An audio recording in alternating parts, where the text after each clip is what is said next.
Kicking off the list at number 10, Avengers Under Siege. Written by Roger Stern, released in 1987, this is their first big battle after taking on Loki. It's a fan favorite, so I figured I'd start with this one. It began back in Avengers issue 270, when the Avengers were still living in Tony Stark's mansion in New York. It was comfortable until Baron Zemo and the Masters of Evil stormed the mansion. Tigra and Black Knight were injured severely, and Hercules was beaten so hard he went into a coma. And while they still were in for a hot minute, the Masters of Evil destroyed everybody's belongings, including the only photo left of Captain America's mother. That was a pretty sad page. Number 9, Secret Invasion. With Disney announcing all these new Marvel shows, we can start speculating where the plot might go. Like, for example, Secret Invasion was announced, and now Emilia Clarke has signed on to do it, along with Samuel L. Jackson and Ben Mendelsohn, so it's clear some Skrulls are probably going to be in the picture. In the comics, Secret Invasion was an event that took place where Skrulls wanted to take over Earth. They thought it was rightfully theirs, so they're like, yeah, let's do this. So what better way to take over the world than to blend in like one of the greatest heroes on it? So after the Skrulls had experimented on the Illuminati, they put one Skrull secretly in every team in all these states. So with Sharon Carter making some shady phone calls after she was pardoned in the final credit scene of Falcon and the Winter Soldier, I'm betting that she's already secretly a Skrull. Number 8, House of M. This 8-part event written by Brian Michael Bendis starts off rather beautiful, dare I say. Wanda Maximoff is giving birth to her new twins. Vision is by her side, and then Xavier's voice just pops in out of nowhere, demanding that Wanda returns the world to normal. She refuses, and she hangs on to her children, and they shatter. The world goes away, and Wanda returns back to the normal world, where she has no twins, but she's in a dark room on Genosha. And he uses his powers to put her back to sleep.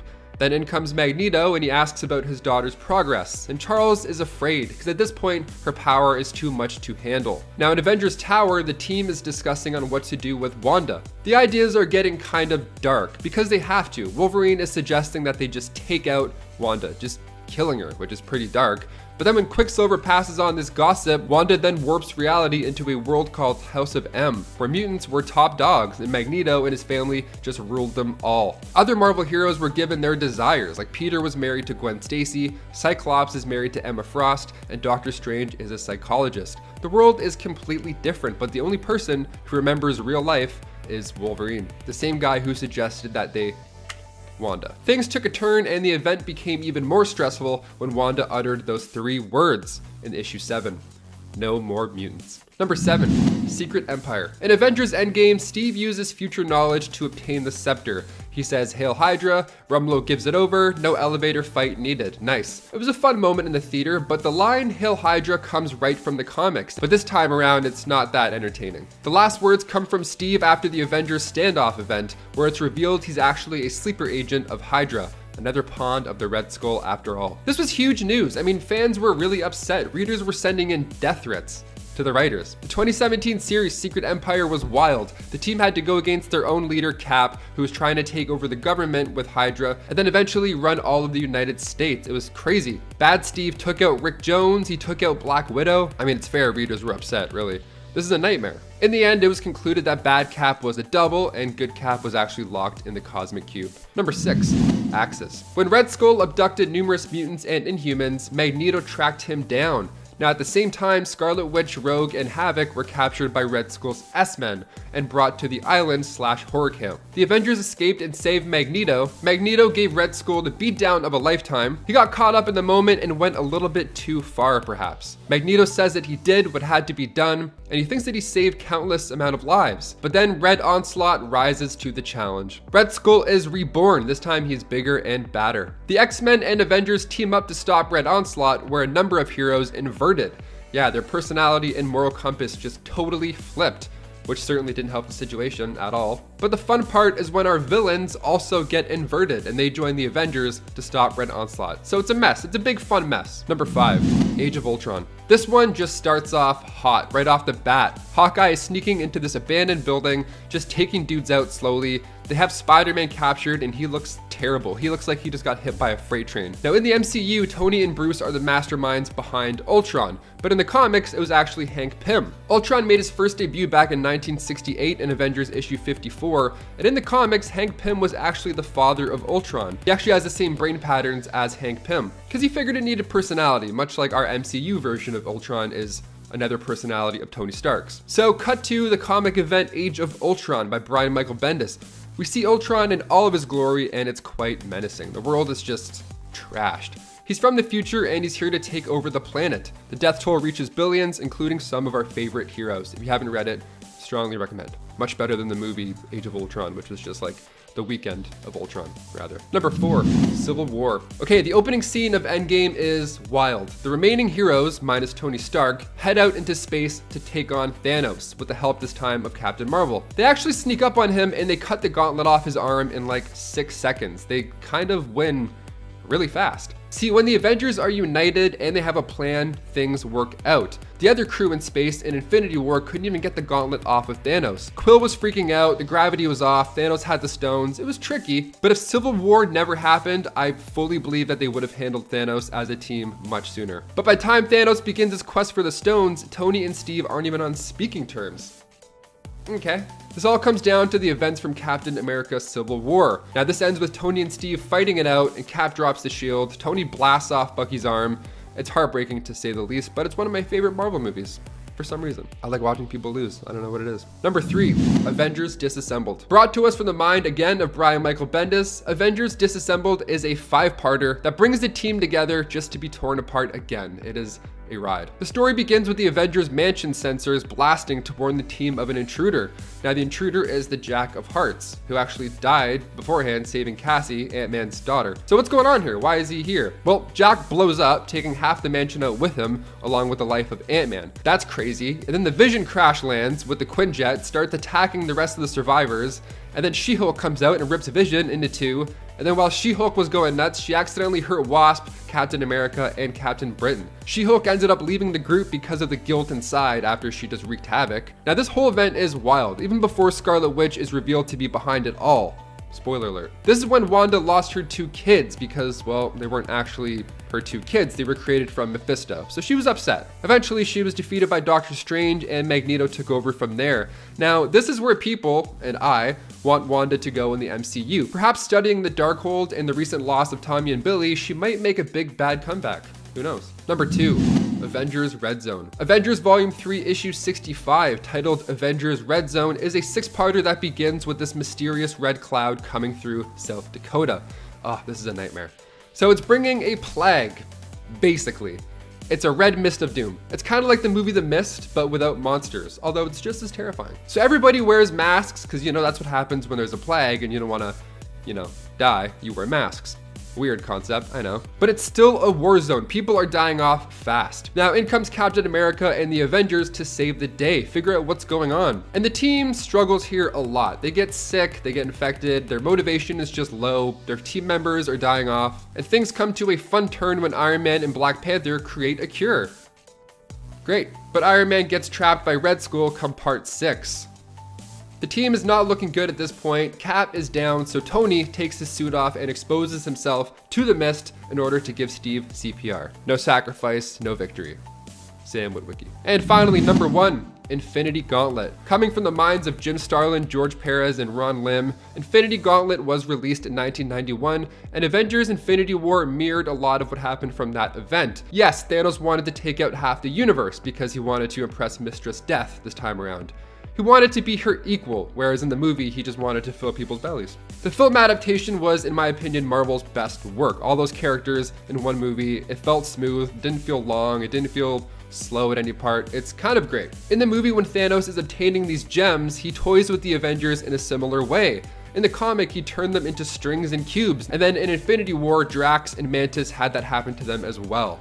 Even in theaters, I was like, this looks familiar, the whole cube thing. There's plenty of other references, it's awesome, and it's hard to make a list about the Avengers losing and not including the time we all paid them over $2 billion to lose. And that was Avengers Infinity War. Thanks, Russo brothers. Coming in number 10, we've got Wolverine. Say it isn't so. The Hulk and Wolverine never would fight. They're both so friendly and easy to get along with.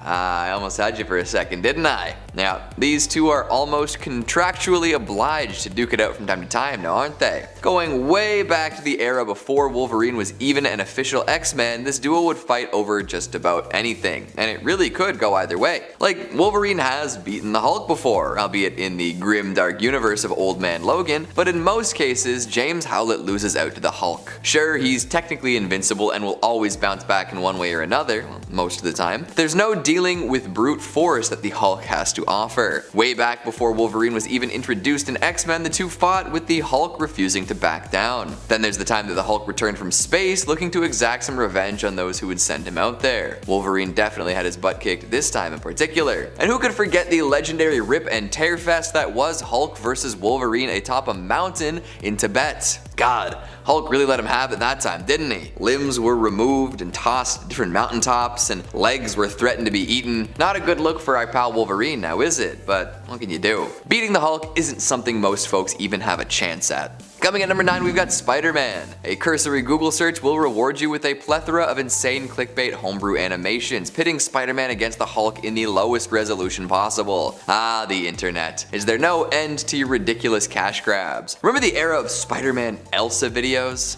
What a time to be alive. However, the bouts between Spider-Man and Hulk don't end at cheesy animations and gaming channels. There are indeed a few fights between the two in official Marvel stories. Cool, popular, and versatile as Spider-Man is, there really isn't a way for him to beat the Brute in head-to-head combat. He's got super strength and spidey senses, but that's not enough to take out a towering monster of flesh and gamma radiation. He's used his smarts to great effect in the past, putting other heroes' technology and strategies to use in defeating overpowered opponents. There are instances of Spider-Man outmaneuvering Hulk too. And there was also the time that he had some godly cosmic powers, but that's not exactly fair, is it? However, in the end, our green pal will likely come out on top of any fight between these two. Most times, Spidey would be best just to hide out until the Hulk leads. If he's less lucky, he'll get walloped and pass out, which has happened a couple times. The Hulk is pretty strong. Coming at number 8, we've got Iron Man. Wait, aren't these guys both founding Avengers? Why would they ever have to fight? Well, that's the thing, there's always a reason or two. They've got big, science-centered brains and plenty of power for sure. However, Tony Stark tends to get on people's nerves and also makes a bunch of decisions without consulting others. The Hulk does not take well to this, not one bit. So of course, the guy with the craziest technology is going to have to take on the sheer physical might of a creature that thrives on anger. It's just gotta happen.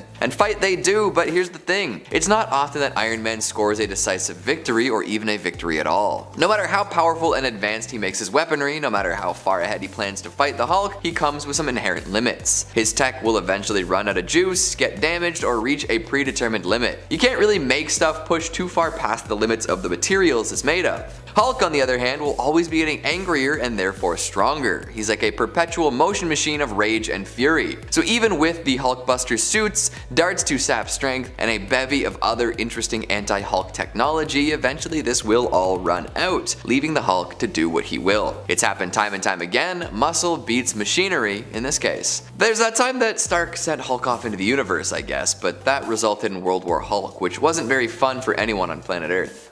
Whoops. Coming in at number 7, She-Hulk. Speaking of World War Hulk, funny how that works, right? One would think that Hulk loves his cousin too much to fight her. They have a long, strong history together, essentially treating each other as siblings, and don't often get mad, with each other anyways, despite the anger inherent in their powers. Hell, Bruce Banner is the reason that She-Hulk is the way she is. After an emergency blood transfusion, Jennifer Walters is endowed with a less intense version of Bruce Banner's condition, like a watered down Hulk. Still plenty powerful and possibly the strongest woman in Marvel, but she's not quite a match for Bruce's monster. However, like I was saying before, why would they ever fight? They're family. Well, World War Hulk changed the way the Hulk saw the world. Totally fueled by anger and revenge, he came back to Earth a changed being. And coming across his cousin, he felt no remorse in slamming her so hard into the ground that the Earth around her was turned into a crater. Holy smokes, Hulk, no mercy, eh? Coming in number 6, we've got Loki. I feel like this moment cemented the Avengers as the premier attraction in Marvel's budding cinematic universe. Back before we had any confirmation of Infinity Stones or gauntlets, we had the Tesseract. Loki, god of mischief and brother to the mighty Thor, used this object to cause all sorts of mayhem. This wasn't his only trick, but it worked particularly well. Being a god, Loki was pretty cocky though. What could Earth's heroes do to stop me, he thought. Well, the Hulk had something to say about that. He tossed the so-called puny god around like a child with a doll having a temper tantrum. Got some chuckles, inspired some memes, the works. However, this little fight had been hotly contested. Loki, again, a literal god, likely wouldn't have been hurt by this interaction at all. Like, would the Hulk have even had an effect on him? Stranger things have happened for sure. This moment might have just been played for laughs to ensure an audience hit, but hey, Hulk did indeed beat the snot out of Loki in this particular instance. Coming in number 5, we've got The Thing. Strong arm versus strong arm, a classic trope, a legendary fight. Other than Wolverine, I'd say The Thing is one of the Hulk's most lasting hero opponents. Both considered immortal, unbeatable, impossible to damage, this is a heavyweight bout like no other. However, the Hulk definitely takes precedence when he's in revenge mode. So when he wanted to go and find and fight the Avengers, the Fantastic Four stepped in. Benjamin Grimm wanted a piece of the gamma-saturated super, so the two decided to throw down on their own. After an exchange of massive blows, eventually the Thing did drop. It's gotta hurt fighting the Hulk, but at least he can take a hit. Coming in number 4, the Avengers. Yes, all of them. That's the thing, this seems to happen quite often. Nobody really knows how to deal with the Hulk, and this is an issue that rears its ugly head quite often. Even though he is often part of the group himself, if things go a little sideways, it's not unlike the Hulk to decide to go solo after working out some frustration. And by working out frustration, I do mean slapping his former comrades around. He can do that no problem too, the Hulk is strong. Why else would Tony Stark constantly be dreaming up contingency plans related to the bulky boy? But yeah, the Avengers don't often beat Hulk if they have to take him on. Usually it's making him turn back into Bruce Banner or getting him as far away from the fight as possible, and when that doesn't work, the Hulk beats folks down and leaves. Simple as that. Coming in number 3, we've got Doctor Strange. You would think that the Sorcerer Supreme would be able to deal with a meathead no problem, a spell or two and the problem's done with. However, again, during World War Hulk, the rage proved to be a little too much. Holy moly Hulk, calm down why don't ya? Strange often sends Hulk to different dimensions or far away if it looks like things are getting too rough. In this fight, he decides to channel a universe-destroying demon to give him that upper hand. It seems to be working at first, but as is the case with many fights involving last-ditch efforts against the Hulk, the new powers can only last so long. When Strange starts to lose control of this demonic power, the Hulk is just getting angrier, and when Hulk gets mad, he gets strong. With this in mind, I'm sure you can guess what happens next. Doctor Strange, unconscious. Coming in number 2, we've got the Silver Surfer. No, not Silver Surfer, Herald of Galactus, wielder of powers beyond mortal understanding, but it's true, Hulk did indeed take out this incredible hero, although it was under some very unique circumstances. Some very zombie circumstances, in fact. Showing up just in time to see the world totally gripped by the zombie apocalypse, he does his best to help out. The number of heroes attempting to eat him proves to be too much though, and he's overwhelmed before the Hulk arrives. Using his massive size and strength to push through the crowd, Hulk consumes Silver Surfer, gaining a bit of his power cosmic along the way. Yikes. And finally at number 1, we've got Sentry. Sentry should be Earth's strongest warrior. After being imbued with the powers of a super soldier serum hundreds of thousands of times stronger than the original, he became incredibly powerful. Almost too powerful if you ask me. Thing is, this kind of strength is only barely enough to handle the Hulk. When the Hulk and his Warbound came to Earth, Sentry was there to fight him. However, they essentially fought each other to a standstill, with each reverting back to their human form. But even after all that, Bruce Banner gets the last hit in. Classic. Fighting till the very end. Sheesh. Who would have guessed that Hulk had the capacity to end all sorts of other superheroes? You gotta wonder how all these uber people feel when faced with a being so clearly stronger than themselves. Kicking off the list at number 10. Deadpool. The cancelled Deadpool 3 movie would have been pretty amazing over at Fox. We would have seen Logan and Wade on a road trip from hell. It would have been much better than the last time we saw them on screen together. Yeah. But in the comics, Deadpool and Logan have, of course, bumped heads, like in Cable and Deadpool issue 44, for example. The two are fighting at a Hydra base, and Wolverine straight up impales Wade to the wall. It's a fun comic. Wade spends the first half with his head off, just getting kicked around like a soccer ball. It's all fun and games. But finally, Logan keeps Wade still once he shoves his claws through him and into the wall. That ought to get your attention sometimes. Number 9, the Hulk. Going back to volume 1 of the Incredible Hulk issue 340 titled Vicious Circle, we find the Hulk and Rick Jones out in a blizzard. They're trying to drive, but it seems like they're only going in circles. Meanwhile, the Hulk is going nuts. He needed to get out of there. Like when you have to stretch your legs on a road trip, I get it, right? So he blasts the roof right off, and the X-Men just happen to be in the neighborhood flying by. The Hulk almost hits them mid-air after he jumps off. I would say good thing he didn't hit them, but he continued flying by and then hit a Pan Am passenger plane, so it's like, maybe he should have hit them then. So the X-Men were busy handling that, obviously, while on the ground, the Hulk landed and caused more damage.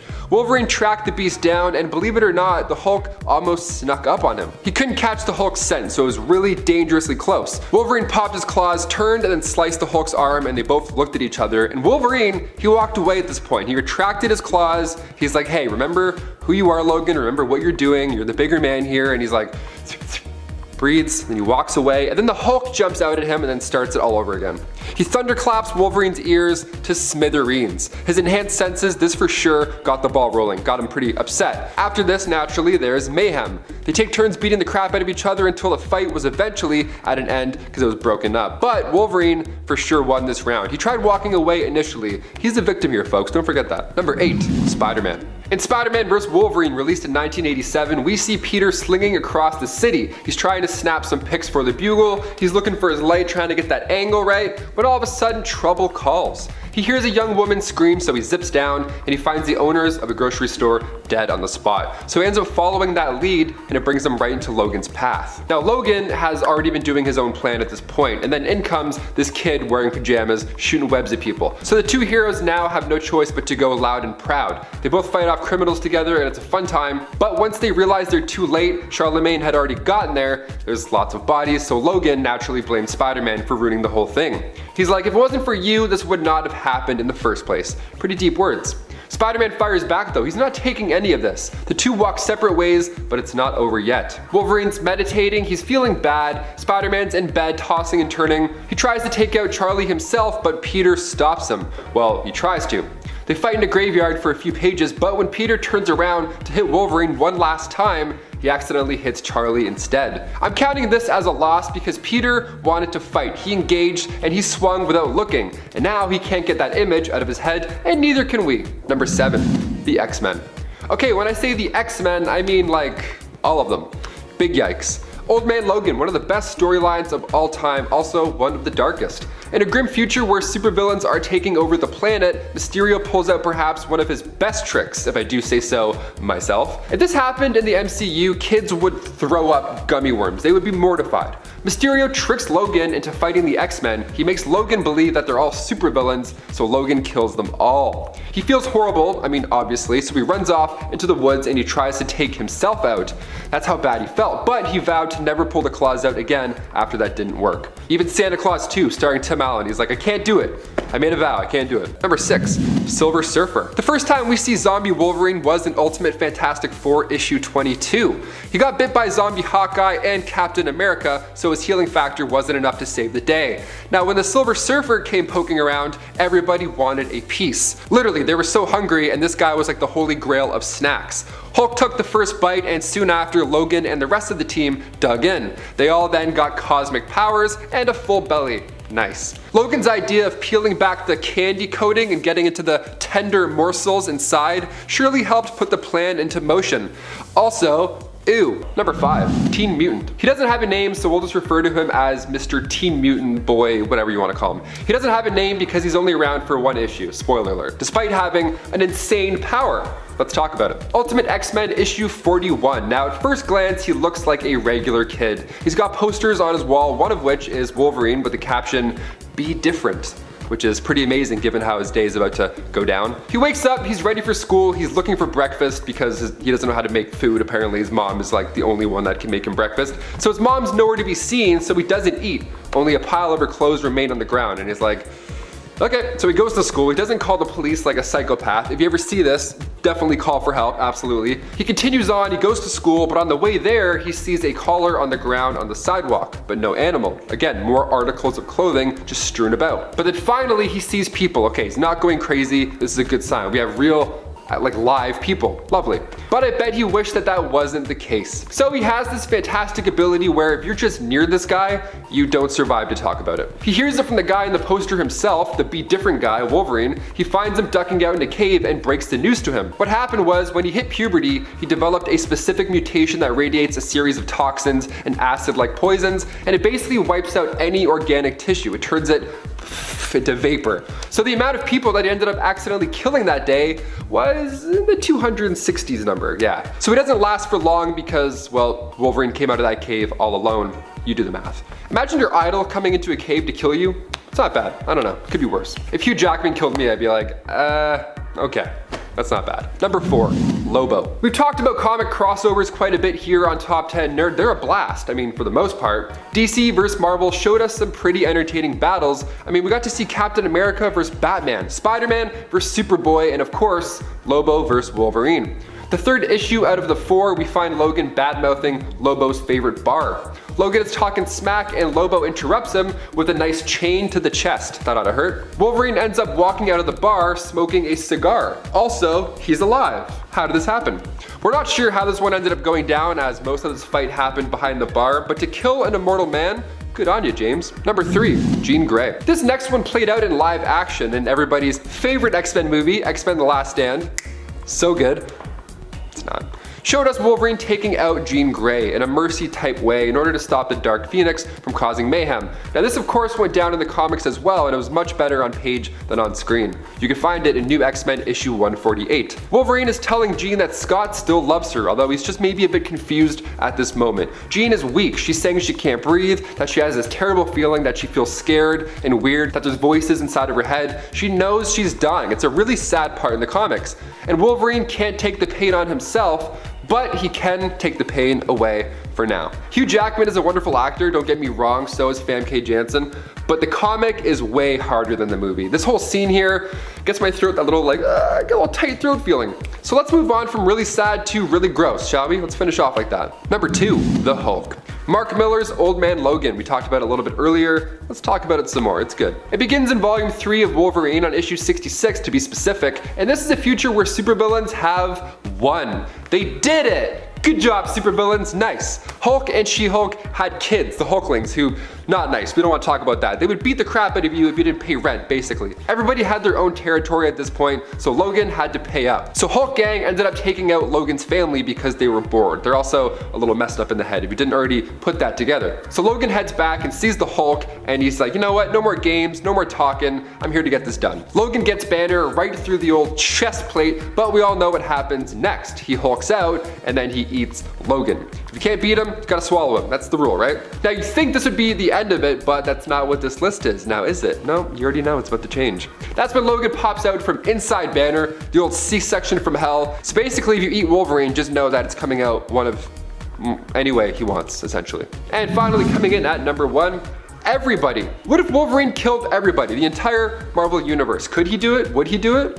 Yes and yes. Written by Jimmy Robinson, released in 2006, this What If is based on Mark Millar's Enemy of the State series, taking place in Wolverine Volume 3 from issues 20 to 25. Now in that story, Wolverine is used to try and hunt down the Avengers, the X-Men, just everybody. The Hand and the Hydra were using him as a weapon. Baron von Strucker used him to steal documents from Reed Richards. It was a whole plan, right? It was a whole thing. But S.H.I.E.L.D. was able to capture him and heal him. In this What If, we see a world where Wolverine kept working for Hydra and the Hand. In this alternate timeline, everybody gets wiped out. Nick Fury is telling Cap and the others, I mean, sure, Hydra and the Hand is a concern, but like, we need to stop Wolverine first, like ASAP. That should be the first thing on our list right now. Thing is, Wolverine kills Spider-Man. He kills Iron Fist, he takes off Captain America's arm and leg, because whenever Wolverine is in trouble, Hydra just teleports him away. You can't really hit him. Susan Storm tried to make this force field trap that kept Logan in the same spot, with Magneto helping out as well, but while they were planning that, Wolverine snuck in and attacked them all through the floors, so everybody gets messed up there as well. Magneto and Sue Storm, gone and gone. Captain America gets claws in the head, also gone. So Kitty Pryde phases her hand into Logan's head and kills him that way. You gotta end the list on a horrible note, you know, because why not? Number 10, Deadpool. We'll kick this list off on a messy, red, bloody good note. 2 red guys slashing each other up, both are kind of insane. Let's talk about it. Deadpool vs. Carnage 2014. Right, so after Cletus Cassidy escaped a prison, the Merc with a Mouth was the only one crazy enough to track him down. In order to track down a maniac, you kind of low-key have to be one. You gotta think like them, right? Wade thinks he can figure him out, and he also thinks that a rocket launcher can take down Carnage. Kind of a fool, if you ask me. I mean, in all fairness, fire and sound waves, they work, but it's Carnage we're talking about, a little bit stronger than our Venom guy. Wade gets a closer look, and although he likes guns, swords, and the occasional weed whacker, he thinks one of his grenades ought to do something. One of the many that he has hidden in crevices and places that we don't talk about. And it does, for a page. Carnage lays there, sans head for a moment or two, but backup arrives in the form of Shriek. Deadpool then gets his ass handed to him, and Wade gets impaled over and over and over again, with the last hit practically being the size of a tree just going through his body, horrible, and then in the end, Deadpool needed a symbiote upgrade himself just to keep the fight fair. Number 9, Spider-Man. Of course, we have to talk about Spider-Man getting his ass whooped as well. It's no surprise that Peter is on the top of Carnage's naughty list, and in Carnage, It's a Wonderful Life, Dr. Kafka and Security Chief Jameson get a glimpse inside Carnage's mind, and it's literally just a room full of Spider-Man being tortured. That's all he thinks about, just different versions of him being tortured in different horrible ways. I think about like candy corn and stuff. I don't know, I guess I'm normal. The guy's twisted. Even in his head, his actions are brutal, but daydreaming aside, when Carnage does get his real life hands on Spider-Man, it's so much worse. The Ultimate Comics introduced Carnage in Ultimate Spider-Man 61, and just one issue later, Carnage figured out the best way to hurt Spider-Man was to attack his heart, like Willem Dafoe yelled in the first Spider-Man movie. And before we continue on with this list, if you want to go ahead and give this video a thumbs up just to get some good spirits involved, you know, get it kind of out of the grim, dark tone that we're sticking with for most of this, that would be great. It helps our studio out quite a bit. You guys are awesome. Let's get right back to this list. Number 8, Man-Wolf. In Volume 2 of Carnage, Issue 2, Special Agent Claire Dixon of the FBI assembled this task force to try and hopefully put an end to Carnage's madness. She has Eddie Brock to help out, but this time around he's the host of the Toxin Symbiote, and together they use a woman named Manuela Calderon as bait to bring out Cletus. See, she was the only survivor from his last rendezvous, and by rendezvous I mean massacre. Honestly, I wouldn't agree to that. Kudos to her, it's pretty brave. So she lured him into a mine shaft and then successfully cornered and trapped Carnage. Now what? The task force is also trapped in there with a man named John Jameson, but John's not around at the moment. No, instead Cletus now has to deal with the Man-Wolf. Must have been a full moon tonight. A lot of fur, a lot of blood laying around after this one. They're just throwing each other around this mine shaft. It's pretty grim. They're smashing their heads into rocks. It's kind of cool. The fact that it's a werewolf fighting Carnage, I mean, you either love it or you don't. Things suddenly take a turn when Carnage grabs that gemstone around John's neck, the stone that allows him to become Man-Wolf in the first place, and after that he turns back into a regular naked dude. He's dizzy, he's exhausted, and he's in, of course, immense pain. He lost his footing and then after fell from a cliff. He was so close to taking him down, but you know, had to go turn into a wolf. Classic. Did you know Jupiter has 52 moons? If you were a werewolf on Jupiter, you'd be so busy. Number 7, Silver Surfer. In The Amazing Spider-Man issue 430, once again, Cletus was running around the city just attacking bystanders, throwing desks, giving people a finger, just anything horrible, being the worst ever. Luckily, the Silver Surfer was in the cosmic neighborhood and got to offer a helping silver hand to Spider-Man. The symbiote sees the Silver Surfer and it's intrigued, so much so that it leaves Cletus naked again on the street in order to bond with Silver Surfer. He sees all that power and he's like, I'll take some of that, please. He then becomes Carnage Cosmic, and I gotta admit, he looks pretty sweet. In terms of hosts, that's a pretty high bar to set right there. Silver Surfer ended up handling him, you know, getting him out, but honestly, I'm kind of disappointed. Carnage on a surfboard, it's pretty intriguing. Sign me up. Number 6, Wolverine. Hey, question YouTube, if you fought yourself, who would win? In Logan, we got to witness Wolverine fight another Wolverine, but in the Age of Ultron comic, it was actually much darker, much more brain scratching at least. In Age of Ultron, the comic, we get to see this dark future where the Avengers are getting whooped. Ultron is using Vision as a conduit from the future, like the world's most painful game of broken telephone. The Avengers don't really see a way to get to Ultron and stop him, so they send Sue Storm and Logan back in time to find a solution. Now Logan wants to just straight up kill Hank Pym, just to make sure Ultron is never created. But in doing so, this opens up a dark alternate future, so when they go back, this new timeline that they've now created made the Kree-Skrull War move to Earth. So they run into the defenders of that timeline and also Logan of that timeline. Wolverine versus Wolverine, what a time. The time-traveling Wolverine beat alternate Wolverine, so everybody wins. Or loses. I'm not sure in this case. My head hurts, to be honest. Let's move on. Number 5, the Mercury team. The more fighters we have, the better chance we have, right? When the US Army put together a task force called the Mercury Team, they thought they had a chance because each member was a soldier from a unique military branch. And also, they each got to use a symbiote for select missions. That ought to help out a little bit. Like say when Carnage is loose in Colorado, time to call these guys in. The 4 symbiotes they use are Lasher, Phage, Agony, and Riot. And yes, they also have a symbiote attack dog, which is just amazing. Still cute. Goopy, but cute. When they aren't being manned, they're to remain on ice, just waiting to be used again. They sound like the only chance to win here, but when Carnage finds their secret base first, with all those frozen suits and symbiotes, well, what's the point after that? This was the last we see of the team, obviously, but those 4 symbiotes bonding with Wade You gotta admit, that's a pretty great deal. Number 4, Nova. One day you're skateboarding, looking for your missing father, and then all of a sudden you fall off your board and wake up to Rocket Raccoon and Gamora. You know, those classic days. Yep, the duo wake him up and say they're also looking for his father and his black Nova helmet. So now this kid takes up the Nova title, works with the Avengers, the New Warriors, and the Champions, completely stepped up to bat. He was 15 only, kid was killing it. And in the Avengers X-Men Axis storyline, our heroes and villains switch sides. Their moral compass completely flips. So afterwards, when Carnage goes back to psycho mode, he needs to now soak up more evil. He's got to make up and remind himself who he is. So he goes to Sam's school and then makes a mess there. Horrible. Those poor kids, those poor kids. Nova fights him off, but the fight is more of a tie than anything. They just both kind of do this. Nova's not, and he's not looking too good here. Number 3, Venom. Okay, we're finally seeing Venom and Carnage go at it on the big screen next month. Hopefully, I'm fully convinced Woody Harrelson is going to steal the show. I'm so excited, but how will the fight end? In the comics, Venom and Carnage have had some serious blowouts. Will Venom eat Carnage like a midnight snack? Will Spider-Man have to come in and take Venom's side, singing Strangers in the Night, of course, while they do it? The beatdowns go back and forth for Venom and Carnage for the most part, but one of the best storylines for me was, of course, Absolute Carnage. Carnage's connection to Null makes him this godly version of himself, and he gets beat so hard in the first issue that Venom is the one to suggest leaving. He's like, hey, I can fix you, but we have to leave like now, like ASAP Rocky, we gotta go.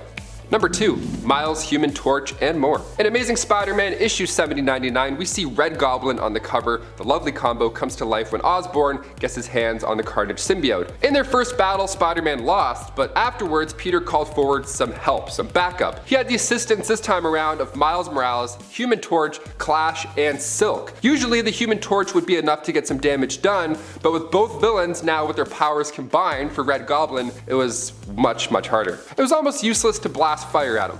They all got their butts handed to them. Nobody was prepared for this level of power. But luckily, Anti-Venom came in to throw some hands back because Red Goblin was seconds away from finishing all of them off. Even after Flash had healed them, they didn't spring back up and start kicking people in the neck again. They were down for the count. It wasn't looking good. They were no longer a formidable team at all. And finally, number 1, the Avengers. Speaking of teams getting their ass kicked, somebody as big and as bad as Carnage, who else to call but Earth's mightiest? In Carnage USA, Carnage has the ability to create clones of himself. Now he can use multiple hosts, and he takes over a town at one point. It's really stressful. The team heads to the town to figure out a solution, so we got Spider-Man, Cap, Logan, The Thing, and Hawkeye. Everybody ends up getting the symbiote treatment, resulting in one of the coolest but scariest situations ever. Spider-Man tried to warn the team, but they did their Avengers thing and rushed in as a group to kick some ass. Oops, everybody gets hit except for, you guessed it, Spider-Man. So now it's up to Peter to save the entire team of Avengers in Carnage USA.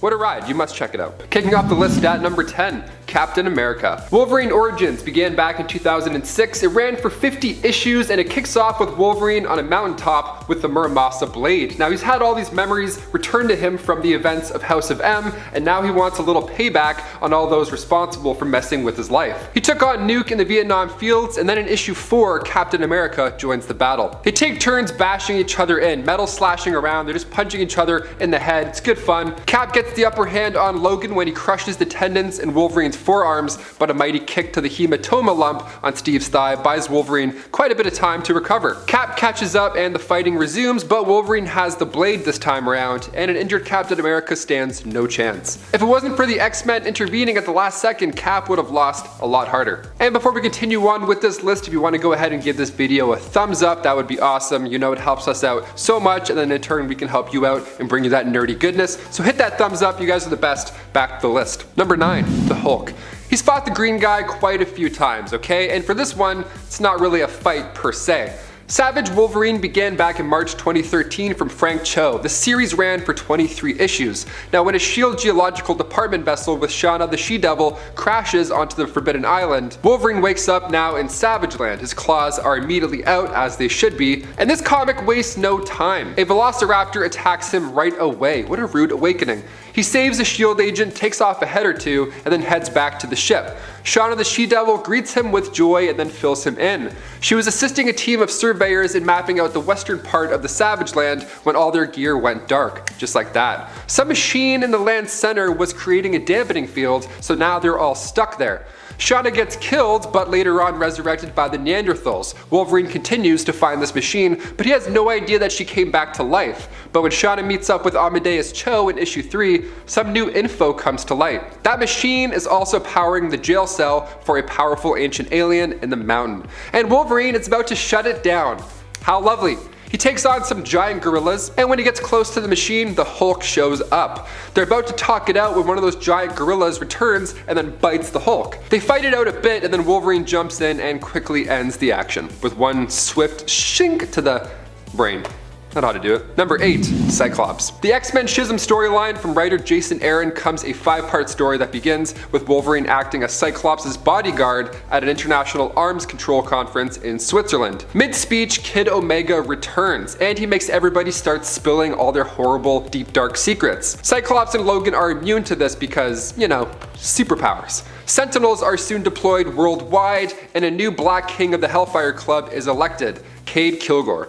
Cade's first plan of attack is to surprise the X-Men at the opening of a mutant history museum, and then the world is chaos. The only mutant left standing is the young Ida Okonkwo. Wolverine tells her to run, but Cyclops argues for her to stay as she's the only one that could possibly save everybody there. Ida ends up taking out the Hellfire henchmen, she saves the people, but Cyclops and Wolverine are arguing over if this was the right call to make. As the Sentinel approaches Utopia, Logan is imploring Scott to join the other kids and leave the island, because he plans to blow it to smithereens. They're not seeing eye to visor, so Scott makes it personal to get Logan's attention. He says, out of the blue, "She never loved you, by the way. You always frightened her." Harsh words. So Wolverine snaps back, suggesting that if Jean Grey was there at that moment, she would be more afraid of Cyclops. Scott responds by blasting Wolverine's face pretty much off. Wolverine, sans face at this point, still is on top of Scott, laying into him. I would say this is a tie at this point, but seeing how they look after the X-Men save them, Scott's in much worse condition. That's why you don't melt off Logan's face, man. It doesn't end well. The guy can heal. Just stop. Number 7, Quicksilver. After Quicksilver took the keys out of Cyclops' ride in Ultimate X-Men issue 3, you would think he had successfully thwarted the X-Men. All he has to do now was evade a hefty optic blast and hit the road. That was no problem seeing how he's the fastest man on the planet, but being the fastest doesn't mean you always have the upper hand. Sometimes you have to be the smartest. Wolverine was waiting for this moment to surprise Pietro. Logan just stood there with his claws out, he stood perfectly still, and Quicksilver ran right into him. When he asked Wolverine what he was doing here, Wolverine responded, wouldn't you like to know? And then he slashed him down to the ground. And then Quicksilver wasn't seen for quite a bit. Number 6, Ghost Rider. Alejandra Jones first appeared in Marvel Comics in Ghost Rider Volume 7. She was sold as a child and ended up in Nicaragua, where she trained in a temple to solely become the next Ghost Rider. When Absolute Carnage goes down, she's trying to now protect her village, but things get crazy when Carnage rips out her spine and then eats it. Now, normally that would be the end of it. Like, that's enough to be, considered a beatdown, an awful beatdown. And for Jones, that was the end of it, but when Carnage ate that spirit spine, he now obtained the spirit of vengeance temporarily, which is just ultimate madness. I kind of like the way he looks though. I mean, completely evil and spine eating aside, I like it. Number 5, Iron Fist. In New Avengers issue 15, a friendly bout between Iron Fist and Wolverine is underway. No claws, no fist, no problem. It's a fun training exercise that draws readers' attention and even other heroes in the issue as well. Wolverine is encouraging Iron Fist to tap out, but it's no use. Wolverine knocks him straight to the ground, saying he was only at a 6 this entire time. Out of breath, Iron Fist replies that he too was only at a 3, so Out of breath, Iron Fist replies unconfidently that he too was only at a 3. Okay. I don't want to be around either of these guys when they're at a 1. No thanks. Number 4, Age of Apocalypse Cyclops. Doesn't matter which universe you're indulging in, odds are Wolverine and Cyclops will go at it at some point. In Age of Apocalypse, Earth 295, Cyclops was mad that Wolverine was trying to get his girlfriend. Classic bro stuff. Similar vibes to the Ultimate Universe, only this ends much worse for Scott. When Jean chose to be with Logan instead of Scott, and as if that wasn't already good enough for Wolverine, he decided to slash out one of Cyclops' eyes, truly leaving him a Cyclops. Nothing like having that reminder on your face. What a harsh way to get dumped. Number 3, Namor. Namor the Submariner, Volume 1, Issue 24, titled Green War, was written by John Byrne, and it features Namor returning to Earth to investigate a Hilrithri invasion, which was the sentient plant race. Now, they got Wolverine and forced him to fight Namor. Even on page, we're told Namor's strength is far greater than Wolverine's, but Logan has speed and therefore gets the upper hand. The fight was interrupted by the Sorcerer Master Khan, who took out the plant dudes and brought Wolverine back to normal. But if this had continued, Wolverine would have kept slashing and kept healing. No water guns would have helped you this time, Namor. Number 2. Ultimate Cyclops. Ultimate Wolverine gets pretty jealous, and he takes things to a new height, literally, when he discovers that Jean Grey truly loves Cyclops. So Logan, now there was a deep rift growing between the two of them. So Charles was like, hey, why don't the both of you just go to Savage Land, work your stuff out, have some bro time, maybe become best friends, I don't know. They did not work it out or become best friends, at first. See, what initially happened was Wolverine let Cyclops fall to his death off a cliff just so he can get Jean back. That's like some Lion King teen drama stuff, it's wild. Cyclops survived and then exposed Wolverine to the crew and then made him feel horrible about what he'd done, even letting Logan stay on the team. What a weird punishment. So Wolverine ended up changing his ways and becoming a leader, eventually becoming a role model for the younger X-Men, being friends with Cyclops later on. All it took was letting him fall to his death first.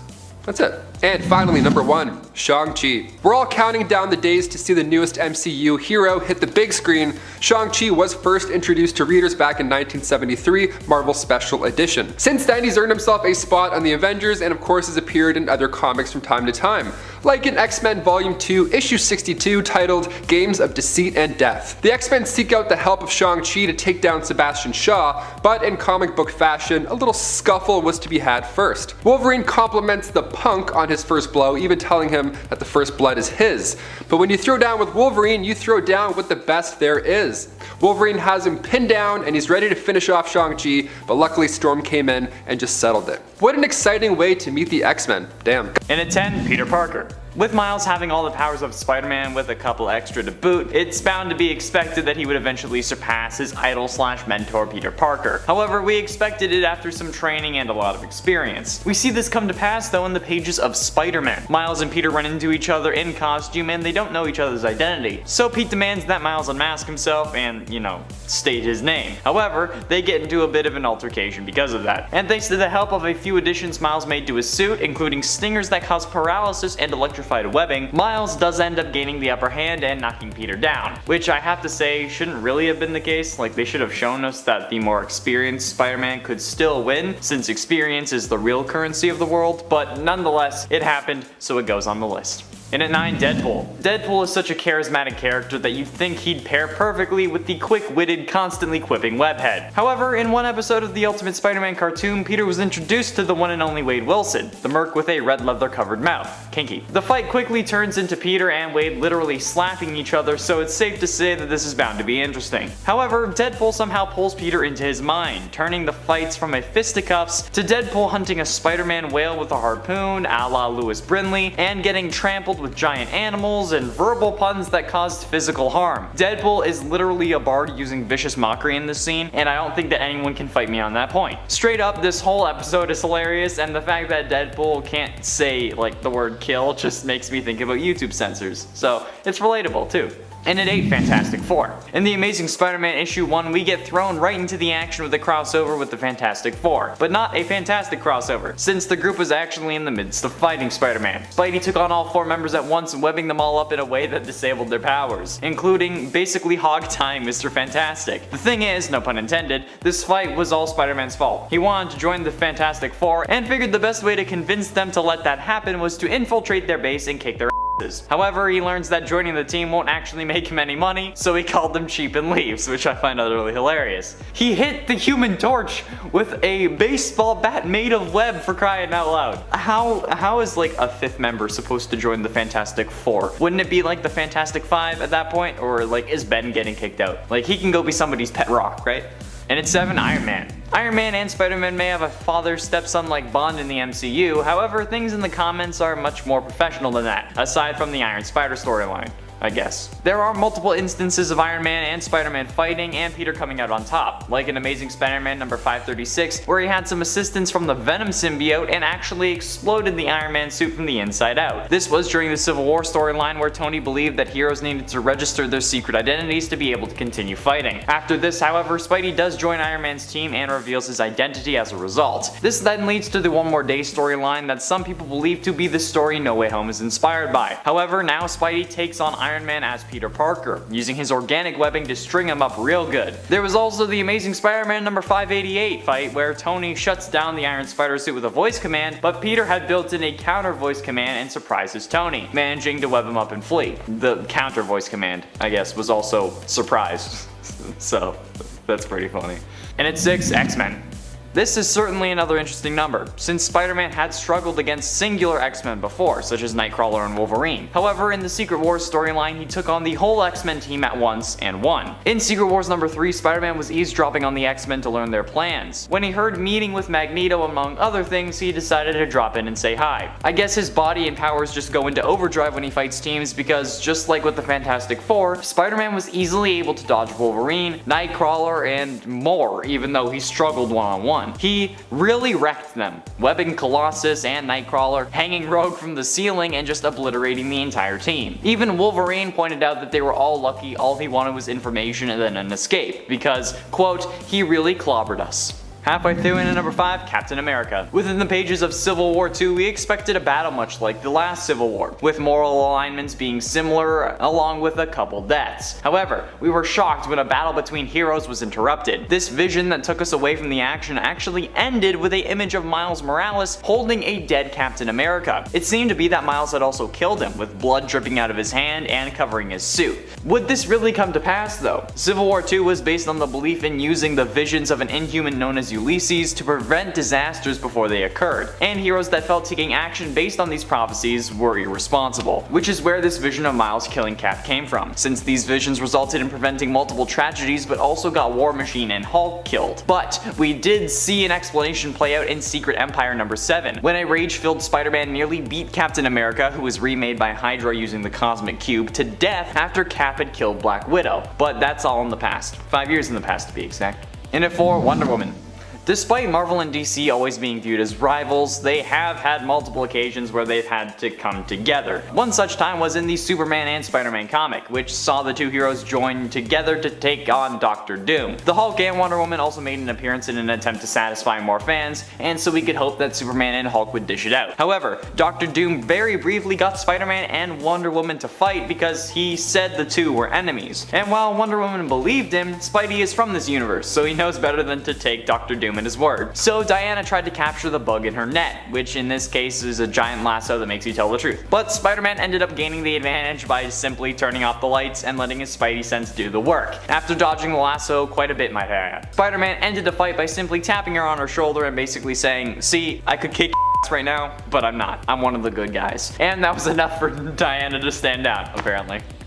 Getting close to the end in number 3, Hulk. Usually when Spidey fights someone stronger or more powerful than himself, he needs to think on his feet and outsmart them in some way. And you think that would be easy with the Hulk, given that he's just a giant brute with anger issues. But actually, that's not how this one played out at all. In True Believers Spider-Man vs. the Hulk number 1, Hulk challenged Spider-Man at a horrible time. At least, a horrible time for the Hulk. Since Spider-Man had just acquired a new set of abilities which increased his strength, speed, and gave him the ability to go airborne without webs. Spider-Man at this point was actually stronger than the Hulk, so he was trying to avoid a fact for lack of causing permanent damage. Unaliving him, if you will. But when Hulk started to endanger nearby kids, Spider-Man punched him and literally sent him into space. Since he was outside Earth's atmosphere, Spider-Man realized that he wasn't coming back down and flew up to help him, bringing him back down to Earth where he could breathe and not, freeze to death. It's pretty hardcore. Penultimately, in at number 2, Superboy. Marvel vs. DC is one of the best crossovers when looking at these lists. The fights from that crossover were decided by votes, so with Spider-Man being the most popular character Marvel has ever released, you can be sure that he'd end up winning against Superboy, despite the potentially unrealistic scenario that caused. However, it was explained away pretty easily when Superboy broke a water tower and flooded the roof they were fighting on. All it took after that was a conveniently placed high voltage box and some crashing to end the fight for Superboy. I don't know if Spider-Man was aware of this vulnerability, but either way, it went how it went. It also feels like I should mention that the Spider-Man fighting Superboy was Ben Reilly, the Spider-Man clone who goes on to become the Scarlet Spider. And DC fans don't seem to like it when you bring up this fight, with multiple users on a certain forum telling someone who mentioned it to jump on a bed of nails, which I have to say, I've heard better insults, come on. Finally, in at number 1, Silver Surfer. Sure, Hulk is strong and Superboy is part Kryptonian, but Silver Surfer is literally a cosmic being, a herald of Galactus. This man is nuts. And while yes, the fight with him may not really have been there overall, Spidey still technically came out on top, and that's what matters. In Silver Surfer number 14, the flying second place Emmy had a crossover encounter with Spider-Man while surfing over the city, and cause you know, plot to make characters fight, a misunderstanding ensued. So Spidey immediately attacked the Silver Surfer. Let's be honest, on a good day, Surfer would usually just obliterate Spider-Man no problem, or just like flick him and he'd be fine. But on this occasion, the Surfer was actually already weak from a previous encounter, and on top of that, he just didn't want to fight. The Silver Surfer repeatedly tried to avoid battling Spider-Man and even saved Spidey from falling off a building, but Spider-Man wouldn't let up, knocking the Surfer off his board and taking the fight to him on the rooftops. Silver Surfer finally just got fed up with the violence and then made a decision to retreat, but first had to save a child who had taken his board. I mean, like, come on, you could have at least given the kid a few minutes. Him saving the kid is what finally clues Spider-Man in that the Surfer was a good guy, but technically, Spidey wins by default. He didn't die, so that's a win to me. That's what matters. And at number 10, Captain America. In Uncanny X-Men from 2013 Volume 3 Issue 3, Cyclops takes on Captain America. At the time, Cyclops and his team of X-Men are seen as either visionary revolutionaries or dangerous terrorists. Captain America attempts to arrest Cyclops for Charles Xavier's death, more on that later, and the two duke it out. Sort of, with Cyclops leading a group of X-Men and Cap leading the Avengers. Cyclops entices Cap to attack and ultimately wins this little standoff thanks to another mutant, a younger mutant by the name of Ava Bell, under his command. She creates a time bubble of sorts, freezing the Avengers before they can even lay a finger on the X-Men. Cyclops then gives a whole speech that's captured on video about how the Avengers won't fight for the rights of mutants and won't let mutants fight for their own rights either, before teleporting away to safety. I mean, I don't know about you guys, but like, yeah, Cyclops came out on top there. Sorry, Cap. And at number 9, Young Cyclops. Cyclops versus Young Cyclops. This was a thing that happened in all new X-Men Volume 1 Issue 4. Sort of. The two never engage in a one-on-one battle, but let's backtrack for a second here. In 2013 in All New X-Men, the original group of X-Men from the past were brought to the future by Beast. Upon arriving, tensions were high as the young X-Men learnt their fates. Now at this point, Cyclops had killed Professor Xavier, like I said, more on that later, and young Cyclops is pretty darn tormented by what his future self would become. Fair enough. Upon first meeting him, the past version of Jean Grey lost control of her powers after reading present-day Cyclops' mind.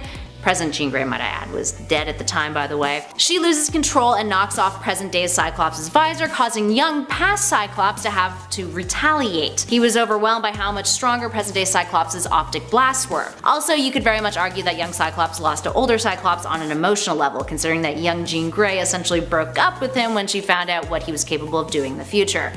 And that just sucks. Speaking of young Cyclops though, that brings us to our next number. And at number 8, the Inhumans. During the Inhumans vs X-Men story arc, young Cyclops manages to kick some Inhuman butt. He was one of the many mutants who teamed up to take on the Inhumans after it was revealed that the final Terrigen Cloud was close to being assimilated into Earth's atmosphere, which would inevitably make life inhabitable for mutants on Earth. But during the storyline, his body was possessed by Mosaic and he became aware of Emma Frost meddling with older Scott Summers. Once he's seen this, he confronts her and learns the truth. Present-day Cyclops had died of Mpox and Frost had just used a mental projection of him to wage war, with his death being caused by Black Bolt and like spawning a lot of the conflict. This aided in resolving some of the Inhuman and mutant conflict, with Medusa destroying the Terrigen Cloud after all. And at 7, Alpha Fight. Okay, a slightly untraditional choice for this number, but once upon a time, in an alternate universe, Scott Summers found himself fighting against the Alpha Fight team. Except they were all zombies. As you can guess, this happened in Marvel Zombies, the alternate timeline in which a zombie virus proceeds to infect the entire globe and all the heroes and villains within it. In Marvel Zombies Dead Days, Cyclops alongside the other X-Men take on a zombified version of Alpha Fight at the X-Mansion. Despite beating them, he too succumbs to the infection eventually and becomes a zombie himself, later being a meal for the cosmic zombie Galacti, a group of Marvel zombie characters who managed to eat Galactus and therefore inherited the power cosmic. It's a whole thing. And at number 6, Magneto. Okay, so these days Magneto is technically a superhero after the events of House of X, and quite frankly, Cyclops hasn't fought a whole lot of superheroes in one, so the Master of Magnetism lands a spot on our list. Cyclops and the rest of the X-Men have come face to face with Magneto more times than we can count, and while Cyclops has never personally won against Magneto, you know, team efforts matter. Yeah. Moving on, and at number 5, the X-Men. Because of recent times, sometimes we can forget that Cyclops used to be a total stand-up guy. with his team's best interest at heart. Case in point, the Uncanny X-Men issue 127, after the X-Men were left shaken by a conflict with the mutant Proteus. Cyclops decided that he needed to boost their confidence. Enter some serious tough love, where Cyclops proceeded to beat all of his teammates up in a skirmish. A good leader knows how to keep their team sharp, people. Scott riled up several of the X-Men, engaging them in a friendly fight of sorts, well, they thought it was a real fight, in order to help them get their act back together. At the time, they totally thought he had turned against them. He kicked Nightcrawler's butt, criticizing him for pulling a teleporting stunt that left him wide open to attacks. He taunted Logan, splashing a drink in his face, and then dodged the mutant. And then he messed with Storm, who has a history of actually kicking Scott's butt. He misdirected her and then caught her off guard with his optic blasts. By the end of the skirmish, he revealed to them why he had lured them into battle, and even learned Logan's respect briefly in the process. Up next, number 4, the X-Men again. Okay, so this is yet another great example of how Scott is a master tactician. In Uncanny X-Men issue 175, the X-Men believe that Scott is the Dark Phoenix, and they decide they need to take him out. Cyclops thinks quick on his feet, manages to use his knowledge of his allies with a combination of countering and melee attacks to bring them all down, and then makes it out of the skirmish for the better. He manages to zap Wolverine with his optic blasts, all while using some judo to knock over Cyclops, Rogue, and Storm in one hit. He then predicts each of their moves based off of their battle styles. It's definitely impressive, to say the least. Moving on to number 3, Wolverine.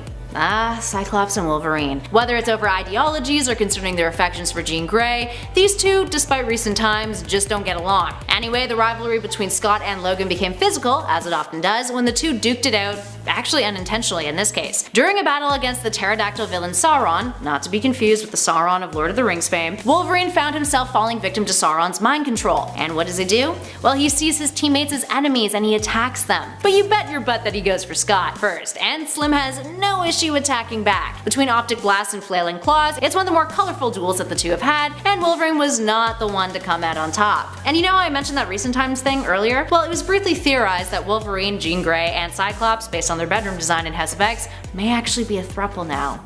How scandalous. And at number 2, Wolverine again.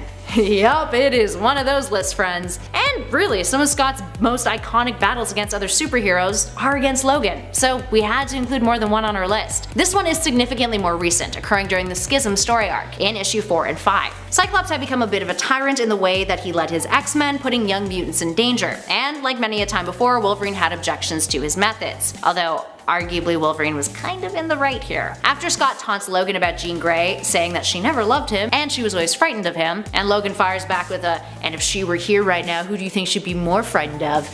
They go at it. The two end up having a brutal brawl, with Cyclops enduring multiple massive wounds from Logan's claws. While the brawl itself doesn't have a clear winner, it was interrupted by a Sentinel attack. Cyclops forces Wolverine out of Utopia, with the latter recruiting his own X-Men team in the aftermath. So I mean, hey, Cyclops held his ground. And finally, the one you've all been waiting for. In at 1, Charles Xavier. Perhaps the most iconic superhero Cyclops has defeated is his own mentor, Charles Xavier. And not just defeated, he killed him. Having been possessed by the Phoenix Force when it returned to Earth, a power-mad Cyclops came face to face with his mentor, the latter attempting to put an end to his mentee's reign of terror. Xavier tried to convince Scott to turn away from the Phoenix Force, but failed, with Scott embracing it fully and inevitably killing Charles. Upon doing so, he became the Dark Phoenix in one of the biggest cliffhangers in recent X-Men history. Xavier's death would lead into Avengers vs. X-Men and only led to further troubles for Scott. Alright, there we have it, friends. How do you feel about Cyclops? Do you love him? Do you hate him? Do you think he's gonna redeem himself now, or do you think he's kind of a lost cause? An out-of-touch character. Number 10, Goku. This fight was non-canon but has been the focus of more than one death battle video. Unfortunately, the odds of this happening in the pages of a comic or a manga seem slim, but hey, you never know. The only reason I'm actually ranking this one so low though is because of its non-canon status. Because who wouldn't want to watch a fight and see Superman triumph over Goku at the very end? We all assume these two would have a great fight as they seem so evenly matched, both being from very strong alien races and almost the last of their kind.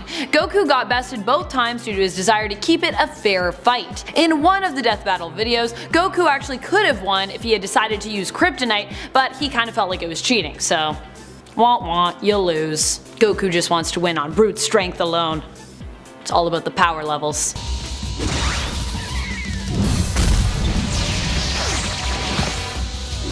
Oh boy, this is gonna be fun. You're insane!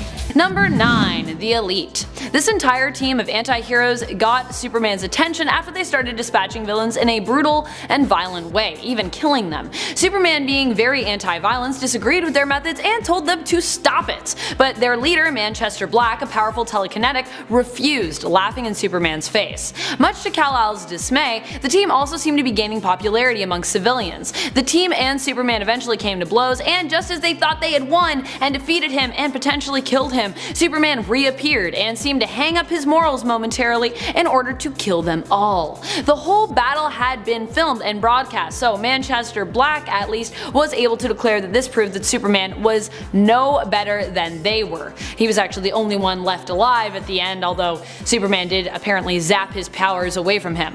But Superman once again managed to turn the tables on the Elite, revealing that he hadn't actually killed anyone, he just knocked out Manchester Black's teammates, and that his zapping of Manchester Black's powers was actually temporary and he would eventually recover. So yeah. Number 8. Flash. On the alternate Earth 2, Darkseid managed to create a clone of Kal-El, which appeared to possess almost all of the original Kal-El's memories actually. This version of Superman was known as Brutal, and while Superman often struggles to win against the Flash in the main continuity, this version of Superman both outran the Flash and managed to catch him. Even worse, he aimed to stop Jason Garrick, Earth 2's current Flash, from running away from him by crippling one of his legs. Ouch. Number 7. Maxima. Based off of a similar interaction from the comics, Maxima of the royal house of the planet Almerac offered herself to Superman in the Superman animated series. She told him that they were a perfect genetic match and promised that if he was able to best her in combat, she would wed him. He told her that he wasn't interested, which caused her to start a fight with him. He did end up defeating her, but this only strengthened her attraction to him more. Delighted she had finally found someone who she deemed her equal. He beat her, but then she kidnapped him, because that's what you do, I guess, when you're in love with someone and they beat you in combat. Number 6. Batman. Usually Batman is the one that beats Superman. Despite not having superpowers himself, he is pretty much always prepared going into battle with Superman, or with anyone for that matter. It's his superior planning skills and ability to be prepared for any outcome that always gives Batman the upper hand, usually, and the edge in a battle. But what happens when Batman is without this skill? In the Justice League origin storyline from the New 52, we get to see what happens when Batman and Superman fight for the first time. Without Batman's extensive knowledge of Superman, he is left insanely vulnerable to the superpowered Kal-El. Green Lantern even attempts to help Batman out when all of Batman's gadgets that he would normally use to dominate in a fight seem to come up short. But even Green Lantern and Batman together proved no match for the Man of Steel.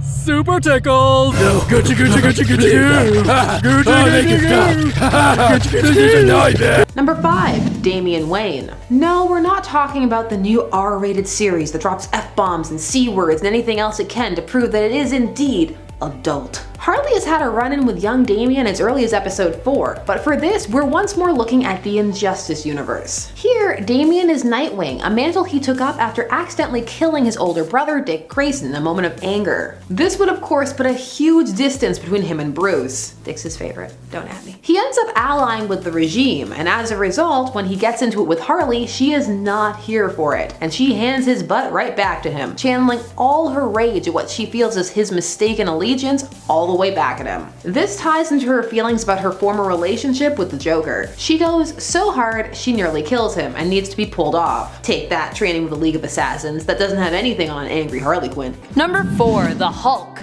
Any battle with the Hulk proves interesting, as not many can take on the Green Giant and come out victorious. While the Hulk is Marvel and Superman is DC, we all bow down to the Hulk's strength, no matter what side of the fence we're on here. In other words, if a hero can beat the Hulk, it means something, namely that they are one of the strongest heroes in existence, because Hulk is on another level when it comes to his strength. During this crossover, Bruce Banner ended up being agitated by Lex Luthor and transforming into the Hulk in Metropolis. With innocence in danger, Superman swooped in and was forced to fight the Hulk out of the area. Superman fought him all the way to his Fortress of Solitude, but found himself unable to calm the Hulk down, and was forced to beat the Hulk by punching him so hard that he was knocked into the Phantom Zone. Now that is some strength. Number 3. Dr. Fate. This battle was a surprisingly quick one. You would think that it wouldn't even be a fair fight for the Man of Steel due to his weakness to magic, a weakness that really only exists to prevent him from being so overpowered. Remember the original Superman, like before the 80s? No weaknesses and he just seemed to have a limitless amount of convenient superpowers? Oh, those were the ultimate days for our caped vigilante. No longer, unfortunately. Superman was retconned and given limits and weaknesses to make him a more interesting character. After all, everyone enjoys reading about his struggle. We want to see Superman, try and fail sometimes. This battle between Dr. Fate and Earth 2 Superman, the Kal-El clone known as Brutal, was not that though. Not a struggle. Not at all. Superman snuck up on the magical hero and smashed his helmet, which is kind of Dr. Fate's power source. Therefore, in doing so, he instantly defeated him. Well, that was easy. That was easy. Number 2, Thor. In the JLA/Avengers series from 2003, we saw the two famous superheroes from competing comic book powerhouse publishers come to blows as they raced one another to prevent the opposing team from seizing the 12 items of power. In the series, we saw a battle that put Thor up against Superman in the Savage Lands in a one-on-one fight over the Cosmic Cube. These two strong characters had always been a heated topic of debate for fans who mulled at who would be the victor should the two come to blows in a crossover. The answer? Superman proved to be the stronger after stopping an attack from Thor and then just KOing him in a battle, ending the famed debate once and for all. Just kidding, I'm sure everyone's still debating. Y'all can have a debate in the comments who you think would win again in a fight. Number 1, Shazam. In the Injustice Gods Among Us video game, we saw these two similar heroes come to blows. While many might think that Shazam having magic at his disposal would allow him to make quick work of Superman, being that Superman's weakness is magic, turns out they'd be wrong. In Injustice, we see a darker side of Superman, one who is no longer holding back his power. He freezes Shazam's mouth shut and melts his brain with his heat vision after Shazam disagrees with the Man of Steel. Yikes. Remind me to never get in an argument with Injustice Superman.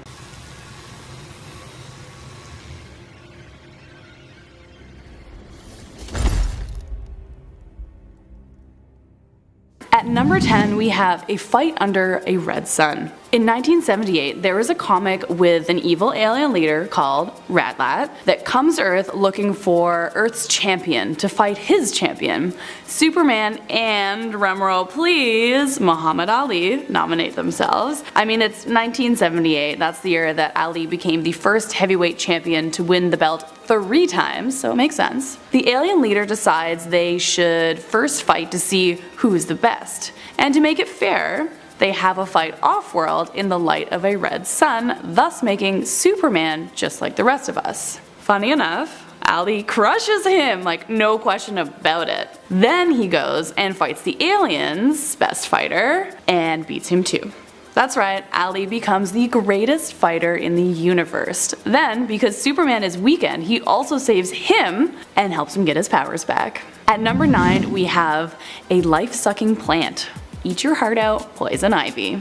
In The Man Who Has Everything, Robin, Wonder Woman, and Batman are heading to Superman's Fortress of Solitude for his birthday party. I know, super cute, right? I guess I never really think about the fact that, supers have birthdays and stuff like that, so cute. However, instead of getting his drink on to celebrate or putting out snacks for his guests, he is under attack by Mongul, who has brought along Black Mercy. What is that, you might ask? Well, it is a plant that lulls you into a dreamlike state while it sucks the life out of you. I know, it's a very, very evil plant. Wonder Woman and Batman end up under its control in the heroic efforts to save Superman. Enter Robin. This is his moment to shine. Robin intervenes just before Mogul kills Superman and places the Black Mercy on Mogul instead. At number 8, we have an altered future. In Justice League 3000, there is a universe that is controlled by 5 super beings. To battle these guys, the Justice League is brought back to life, but without their full powers. It almost gets comical in my mind at this point. Superman, since he is essentially a god, is brought back a lot weaker than the rest. I guess to balance the scale out a bit. The huge point though is that he can no longer fly, and he keeps forgetting that he can't. Thankfully, the one time that he tries to jump off of a big building, the Green Lantern is around and is able to grab him before he falls to his death. It's just kind of a ridiculous one. At number 7, we have the Black Light. In Justice League America Act of God, it shows the aftermath of an unexplainable event called the Black Light, which irrevocably removes the powers of every super being.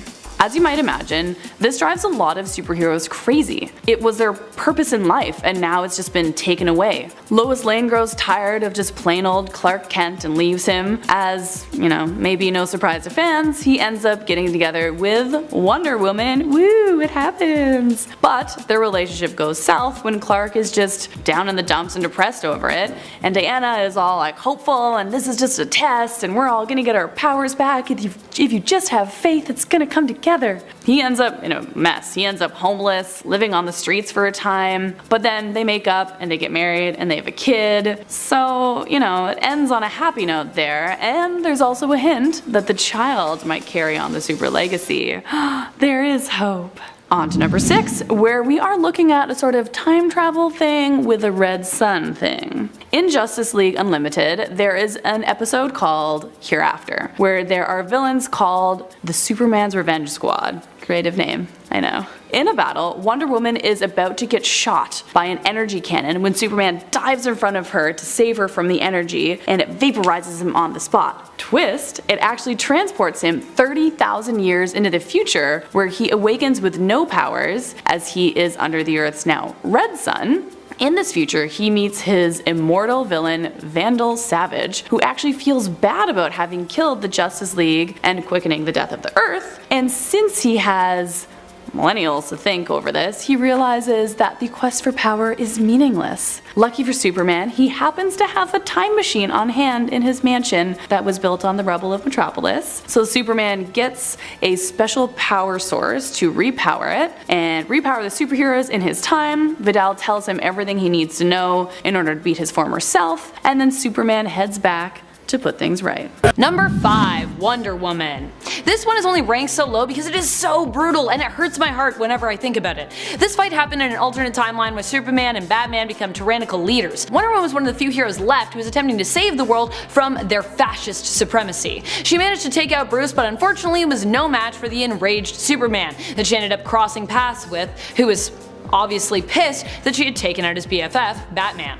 Clark didn't just beat Wonder Woman though, no. He destroyed her. He demolished her shield, blasted through her bracelets, and ended up strangling her with her own lasso of truth. Oh, devastating. At number 4, we have a filter on yellow sunlight. In Batman the Animated Series, there is an episode called Solar Powers where Superman's resilience on yellow sunlight is focused on. Suddenly Superman finds his powers failing him. He starts to feel weak at just the wrong moment. Lois Lane is in danger of dying in a cable car that is stalled, and an emergency beam that is cutting the mechanism that's keeping it all together is happening. I know, it's stressful. He does save her, but it's really hard this time, and the weight of the cable car is just aggressive on him. The big bad in this episode is Luminous. He was an inventor at LexCorp until he blows the whistle on some of their questionable activities, and then of course has to leave, and ends up with a sour taste in his mouth. In this episode, he hacks LexCorp's satellites around the Earth, a jab at Lex,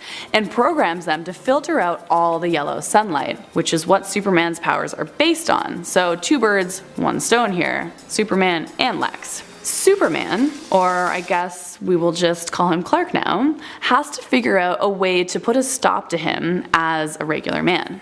Spoiler, he does. I know, you're shocked. In the last battle, he fires a laser shot at Spider-Man. It's deflected onto the master controls, shutting down the filter and allowing Superman, now at full power, to take Luminous to the police. At number 3, we have the old switcheroo. In Superman Batman issue number 53, Superman and Batman team up to fight the Silver Banshee. Now she has this special artifact with her called the Crawdor Brooch. The Silver Banshee ends up kicking their and running off, but Superman can't use his X-ray vision suddenly, and Batman is unharmed from what they just went through, so it's really strange. And then it turns out that they actually switched powers, which really means Batman is basically a god and Superman is just a dude, just a regular man now. Batman gets a little zealous with his newfound power and starts global patrols and gets more and more aggressive with the bad guys, so eventually the Justice League realizes that they kinda probably gonna have to take him down. But Superbat, I'm gonna call him, is just too strong. So they finally get Superbat and Superman together with the Crawdor brooch and Zatanna's magic, and they're able to reverse what was done. At number 2, we have a Sun Eater. I know, it sounds cool, right? In the final night, there was a crossover. An alien refugee called Dusk shows up on Earth warning us that an exceptionally powerful entity called Sun Eater is coming to Earth. They do try to stop him, but sadly he does engulf our sun, and the Earth quickly becomes a dark, wintry wasteland. Everyone is getting very depressed, and it looks like humanity only has maybe 5 days before the Earth becomes totally uninhabitable. Once again, the yellow sun is gone, so Superman loses most of his power, but just most. Love how writers change it up depending on what's needed for the story. Who should show up to save the day but Hal Jordan? He's recently come back from turning into an evil Parallax, so he's trying to get some good karma here, I think. He ends up flying right into the dying sun, absorbing all the energy from it, redirects the energy with his green energy, and reignites the sun. Thank goodness he was in the neighborhood to help Superman out. At number 1, we have Red Kryptonite. In the War of Superman, there are Kryptonite supercriminals Zod, Non, and Ursa. They threaten to destroy Earth when once again the New Krypton explodes. Tough planet to be on. This time, the gang assembles, and it is Superboy, Nightwing, Supergirl, Flamebird, Steel, and the Guardian. Superman and Supergirl fly into space and are trying to stop the attack before it even gets to us, but Lex is working with Zod and happens to have a red kryptonite missile waiting for them. He fires it at them, and they start suffocating in the vacuum of space when they lose their powers. Thankfully, Flamebird steps in and burns as bright as she possibly can over to make the yellow sun burn through the red kryptonite to get them their powers back. Sadly, this uses all of her energy and she actually loses her life instead. Silver lining though, this just lights a fire under the gang to take Zod out even quicker. Number 10, Batman. Harley Quinn first debuted in the DC animated universe, the DCAU, in the episode Joker's Favor back in 1992. She was meant to just be a one-off, but fans were intrigued and really liked the character, so she stuck around. As the series went on, she would eventually be given a backstory, just how she had fallen for the Clown Prince of Crime in the first place. This was handled in the episode Mad Love, which is also the episode where she bests Batman. In a bid to make her Puddin' happy, Harley takes and modifies one of his plans, using herself as bait, claiming she finally realizes that what's going on just isn't funny anymore, and she goes to meet Batman on the pier. She then knocks him out and hangs him upside down over a tank of piranha, correcting the portion of the Joker's plan that he couldn't figure out, namely, how to make the fish smile. While she does get Batman trussed up, he manages to psych her out, but by that time the Joker gets there and has the opposite reaction to what she was expecting. He is infuriated with her and pushes her out the window. Number 9, Tim Drake. Still in the DCAU, we're jumping forward in the timeline a bit to Batman Beyond, but really to when Tim Drake was Robin. Harley was able to knock him out with her mallet in an alley by pretending to be a woman getting mugged. This was so he could be brought back to the Joker and tortured until he became a little mini Joker who they could then raise together, as they had decided that they wanted kids. The whole thing was horrifying and would end with Harley seemingly falling to her demise, but cartoon logic rules and she survived and was shown to have had grandchildren who had grown up to join the Joker's gang, much to her disappointment. Number 8, Nightwing. This comes to us from the animated movie Batman and Harley Quinn. You know, the one where Harley ties Nightwing to a bed and has sex with him in a scene that you could never have done the other way, regardless of whether you found it hot or rapey. So when Batman and Nightwing are tracking down Harley Quinn, Dick is the one that finds her, and the two have a fight in an alleyway outside where she works, the best place for fights, alleys. And she bests him hard. Guess all that training didn't stick. It's after this that she takes him back to her apartment and gets undressed in front of him, and then when he has a biological response, which fun fact does not indicate consent, has her way with him. He seems into it, but again, you couldn't do this the other way, hence my salt. Number 7, Black Canary. Heading over to the Injustice verse for this one, we have Black Canary coming upon a newly reformed Harley Quinn in the Arrow Cave, and Harley and her end up getting into a pretty intense fight. They're evenly matched throughout most of it, until Black Canary, who is down for the moment, needs to ask for a bucket to throw up into, which effectively stops the fight, as Harley realizes that she's pregnant. Which, yeah, not a time to get into a fight, where people who don't know could just go for the stomach as a vulnerable spot. Irresponsible. The two end up sitting down and having a heart-to-heart, where Harley opens up about having a daughter of her own who was fathered by the Joker, who she gave up so that she could have a better life. Such was the beginning of a beautiful friendship, defeated with kindness and empathy. Friendship. Number 6. Wonder Woman. Sorta. Along the same vein, we have the time Harley joined the Amazons in the event Countdown to Final Crisis, which as we now know was far from the Final Crisis. False advertising. This comic needs to change its name. So Harley would end up in an Amazonian-run women's shelter and would even train ever so briefly with Diana. Harley has wormed her way into the Amazons' heart in the New 52 as well. She does that. Some heroes find her endearing and want to give her a chance. Power Girl felt this way too. I guess this number is just all about her making heroes not even want to fight her, because they've low-key become friends. Friendship. At number 5, we have a sand being. This one's a bit of a way back playback, but in Superman issue number 233, an experiment is done to turn all kryptonite on Earth to iron. But at the same time, a new being is formed in the sand. It's created from soil and rock and a burst of raw energy and cast in the mold of Superman.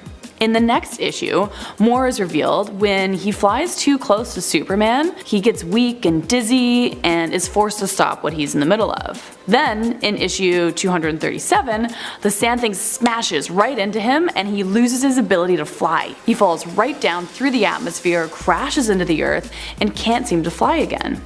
He's still able to leap over a small mountain though, so that's good. In the same issue, he's able to feel bullets hit him. He can't quite bend the barrel of a gun. It's really hard work to knock these bad guys' heads together. He's just not himself. Eventually, we discover that the sand creature comes from another dimension. He has 1/3 of Superman's power.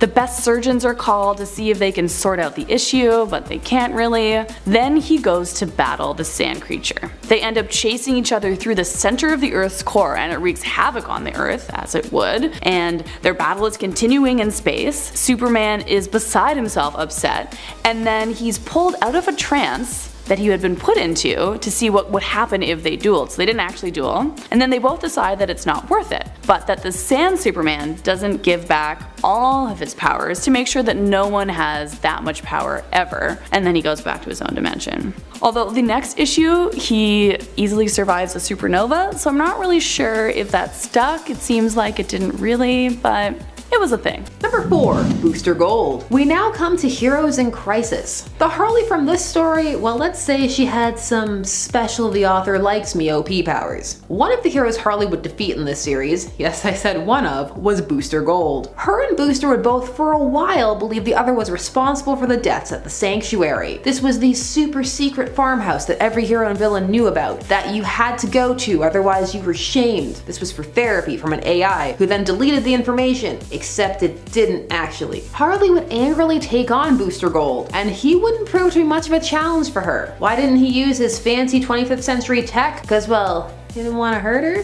She just needed to get that mad out of her system. This was very much everyone beat up Booster Gold the series. At least he got to have some pie. Number 3. Batman, again. Yes, Harley took on Batman in Heroes in Crisis as well, and she was able to lasso him up with Wonder Woman's lasso of truth. Now some people say lasso. Do you say lasso or lasso? Let me know. She got it right around his neck while on his back. That's right, Harley Quinn was able to kind of fight the Trinity to a standstill by capturing Batman. In Heroes in Crisis, Harley could do anything. She got the lasso off of Wonder Woman after she got a hug from her after faking her out. Cause she also got a lot of hugs in this series. Everybody was really concerned about her. She nearly broke Batman's neck. Number 2. The Flash, Wally West. Wally West ended up being the core of Heroes in Crisis, and some feel it was a moment of complete character assassination, while others thought it was a brilliant commentary on mental health. Regardless of how you feel about that, in this comic, Harley beat the Flash. That's right, an ordinary woman with no powers beat the fastest man alive with an oversized hammer. Now, it would turn out there was a reason for this, kinda. An elaborate plot set up by Wally after he had snapped and killed the other people at Sanctuary, because he read everybody's files, you know, the deleted ones. He then used the Speed Force to time travel to cover up his crimes, including killing a future version of himself. But Wally has flash forward now, so maybe there's still hope for him, I believe. And finally, in at number 1, Superman. Yes, Harley Quinn took on the Man of Steel, a depowered Man of Steel, but still, let me explain. This took place in Harley's little black book book series in issue 5. An alien wanted to set up a boxing match to take on Earth's champion, the Man of Steel, and ended up with the challenger being Harley Quinn. He depowered the Man of Steel so it would be a fair fight, and then proceeded to sit back and watch the action unfold. So Harley handily beat Clark. No contest really, she just had the moves, and Clark apparently has never taken anything close to resembling a martial arts class, even though this is hardly the first time he's been depowered. So Superman is knocked out by Harley Quinn, who is thrilled, though the reader is reminded to take Harley's retellings of events with a grain of salt. Still, this series is meant to be a fun romp of Harley adventures, and what more of a tall tale is there than her taking on the Man of Steel? Harley does love roller derby, maybe she also loves boxing. Number 10. Captain Carrot. These two fought it out in the two-parter Convergence Harley Quinn. After all, it would take a melding of multiversal realities in order for these two to even be able to fight one another, as Captain Carrot hails from the alternate Earth of Earth 26. While this fight might not seem like anything to celebrate, it should be noted that Captain Carrot is actually pretty powerful. He possesses one of the most epic powers, I think, of all time, that of cartoon physics. I don't know about you, but being able to defy the law of physics that govern matter and molecules in our world sounds pretty powerful to me. While the physical kind of fight came to a stalemate, in the end it would appear as though Harley won without really meaning to when she offered Captain Carrot snacks from her friend Poison Ivy's garden. In other words, those carrots are probably all kinds of toxic. Although Harley also joined Captain Carrot in a quick snack, the poison would not actually affect her, as thanks to Ivy she has total immunity.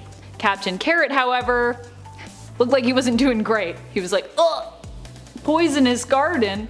Number 9. Damian Wayne. Harley Quinn made quick work of Damian Wayne, aka Robin, in the Harley Quinn animated series. Here Harley was looking to make a name for herself as a supervillain and leader of her own criminal gang, striking out on her own. She wanted to take Joker's spot as Batman's top nemesis, and even managed to steal Batman's Batmobile in hopes of baiting him out. Unfortunately for Harley, it wasn't Bats who answered the call, but instead Bats Jr., aka Damian Wayne. Harley was very disappointed and refused to even really fight Damian, despite him claiming that he was a more than worthy nemesis for her, being trained by birth by the League of Assassins. Harley defeated him far too easily, hanging him by his cape on a meat hook in the warehouse that they were in. Although Damian of course later embellished the story and insisted that Harley and he were official nemeses. Also, I love Damian Wayne in the Harley Quinn animated series. I think it's my favorite incarnation of Damian Wayne. Damian Wayne fans, please don't hate me.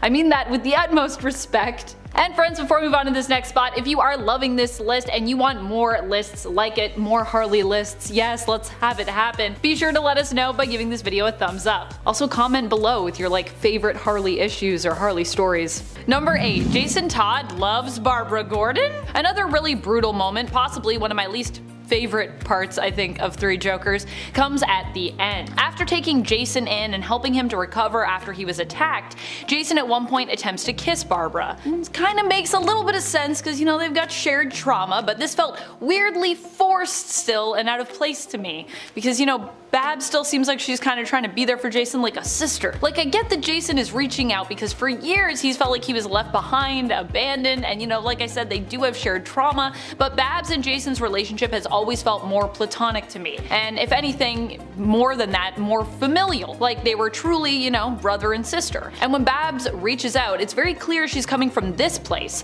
and yet Jason seems to struggle to read the room and acts on his romantic feelings anyways, if that's even what's really going on for him. Honestly, I think he's just confused. The third issue ends with a kind of weird note with Jason leaves on our apartment door, and that ends up falling off and then being swept away by the building's janitor, which is especially weird and kind of cringe because it seems to imply, like that whole sequence of shots, that if Babs found it, things may have been different between them. Other than Barbara having to once more reaffirm her boundaries with Jason, I don't see how it could have ended otherwise. What a strange romance subplot that I never expected nor ever really wanted. But hey, there it is. Number 7. Birds of Prey. Never mind just beating Black Canary, at one point Harley Quinn manages to evade the entire Birds of Prey team, including Renee Montoya in the Black Label limited series, Harley Quinn and the Birds of Prey. This comic gives us an alternate story for what would happen with their team up in comparison to the DCEU film. Instead of tracking down a diamond for Black Mask so that she can avoid him killing her, here Harley is aiming to take down her enemies in in Gotham and ends up teaming up with the Birds of Prey to do so. But it turns out initially, neither they or the GCPD want Harley in Gotham, as she's a liability. After her brief team up with the Birds of Prey in issue number 1, she ends up captured by Renee Montoya, but gives her and the Birds the slip in issue number 2, escaping custody with a secret ally by tunneling out of a restaurant bathroom. This iteration of the team includes Black Canary, Huntress, and Cassandra Cain, who we learn is actually filling in for Barbara Gordon, who's out with a broken leg. Also, if you saw the Birds of Prey film, and regardless of how you felt about it, this is a comic you should read. It's really funny, it's really great. I think it's really fun. Everything Black Label is usually pretty good. Usually. Number 6. Shazam. Another hero who Harley ends up taking on and surprisingly defeating an injustice. We are talking about Shazam. I know, pretty impressive. Harley ends up fighting Shazam as both are on opposite sides of the superhero conflict, with Shazzy siding with Supes and Harl's allying herself with Batman. The two fight in year 5, but also fought previously in year 3, with Harley taking full advantage of Shazam's sweet naivete, tossing her hammer at him, which it turned out was actually a bomb. That time around, the hammer explodes in his face, knocking him out.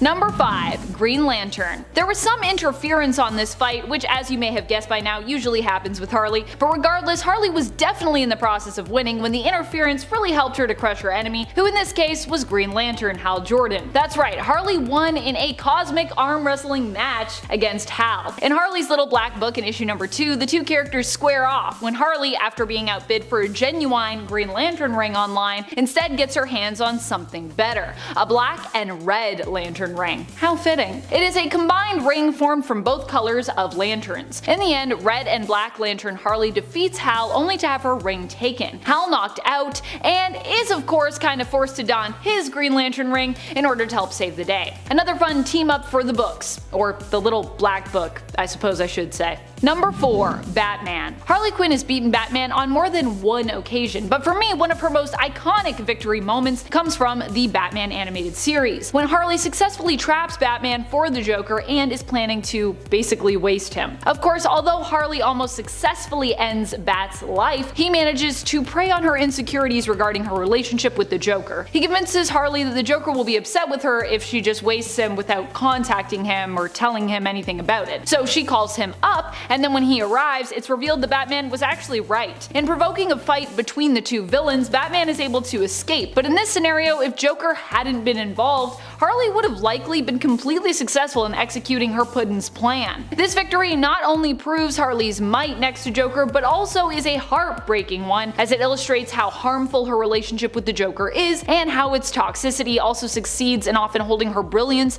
and her individualism hostage. Number 3. Wonder Woman. Harley's Little Black Book really is a treat of a mini team-up series. If you're a Harley fan and you haven't read this one yet, or at least dipped your toe in, I highly recommend it. Back in issue number 1 of the series, Harley manages to defeat Wonder Woman by catching her unawares and successfully kidnapping her. Of course, Harley actually is aiming to do this for Wonder Woman's own good, and is in fact a big fan of hers, as we find out. So it isn't a malicious defeat at all. Still though, using sleeping gas, Harley manages to incapacitate Wonder Woman and swaps clothes with her in an attempt to impersonate her. In the end, this results in a glorious team up of the two badass ladies fighting side by side. Number 2. Superman. We don't really know how, and she didn't do it alone, but in the Black Label limited series, Harley Quinn and the Birds of Prey in issue number 1, we open up on Poison Ivy and Harley Quinn being served by Superman. Together they seem to have made him their prisoner by threatening the life of Jimmy Olsen, and Superman is waiting on them in return for his whereabouts so that he can run off and save Jimmy. Of course, it all turns out that this is part of a dream, but it's a fun sequence and could actually be based on real events in this Black Label reality. Black Label comics typically happen outside of continuity, just FYI. Whether or not this was real though, Harley also took on Supes in a boxing match and won in Harley's Little Black Book in the second to last issue in issue 5. Number 1. The Trinity. If you thought the Man of Steel was too much for Harley Quinn to take on, obviously you would be wrong. And you'd actually be super wrong about that, as Harley has not only taken on Superman multiple times, but also in one fight managed to take on Superman, Wonder Woman,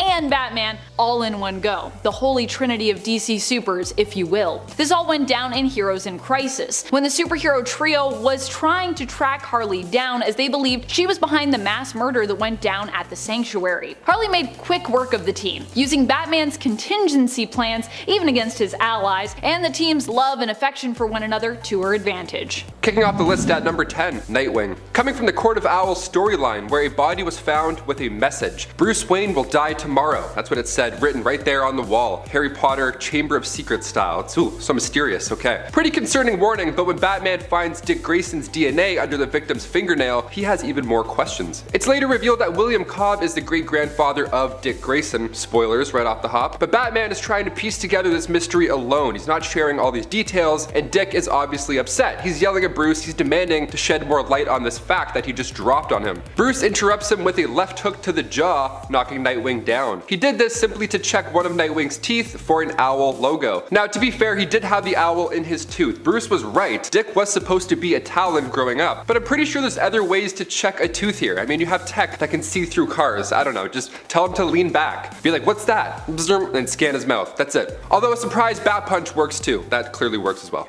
Number 9, The Incredible Hulk. When DC and Marvel combine powers, it's an odd but beautiful time. In DC's special series issue 27 titled The Monster and the Madman, Angry Orphan Bruce vs. Angrier Orphan Bruce. Who comes out on top? Well, given the title of this list, you already know what happens, but how? That's the question. Bruce Banner was working at a division of Wayne Research. He was developing a gamma gun, said to cure diseases, so Banner was hoping he could fix his mean green problem while at work. Sounds like a plan. But when the Joker comes in and steals the gamma gun, Bruce goes green, makes a mess, and in turn, Batman shows up to save the day. You can't just punch the Hulk until he goes to sleep this time around. You won't even get close. So Batman, in fact, does get close, a little too close for comfort, as his spine was seconds away from snapping like a pencil. So Batman used a chemical that would knock the beast out. Thing is, the Hulk can hold his breath for a long time, so in order for him to inhale, Batman had to kick him right in the stomach, and then down goes the Green Goliath. And before we continue on with this list, you guys know the drill. If you want to go and give us a thumbs up, that would be awesome. It really does help us out a lot at this channel, and obviously we like throwing all that nerdy content back, so it's a nice circle of love. Hit that thumbs up. Thank you. Back to the list. Number 8, Wonder Woman. Rich orphan vs. daughter of Zeus. This one is shocking, I'll admit. Coming from Batman Confidential issue 53, Batman is facing the team, and right from the get-go, trying not to say right off the bat, he says the woman is the most powerful. Right on. The woman being Wonder Woman. He decides he has to take her down first, but after his knuckles shatter, Bruce realizes it might be a little harder than he thinks. She still needs to breathe though, so there is hope. Batman beats her without any heavy metal knight armor, anything like that, and then after he gets Superman's powers, he takes out the entire team again. All these superhumans, it's always air that's the weakness. You just gotta knock the wind out of them and then they're good. Like every kid in the playground, when they get winded, they're like, and then have to go home.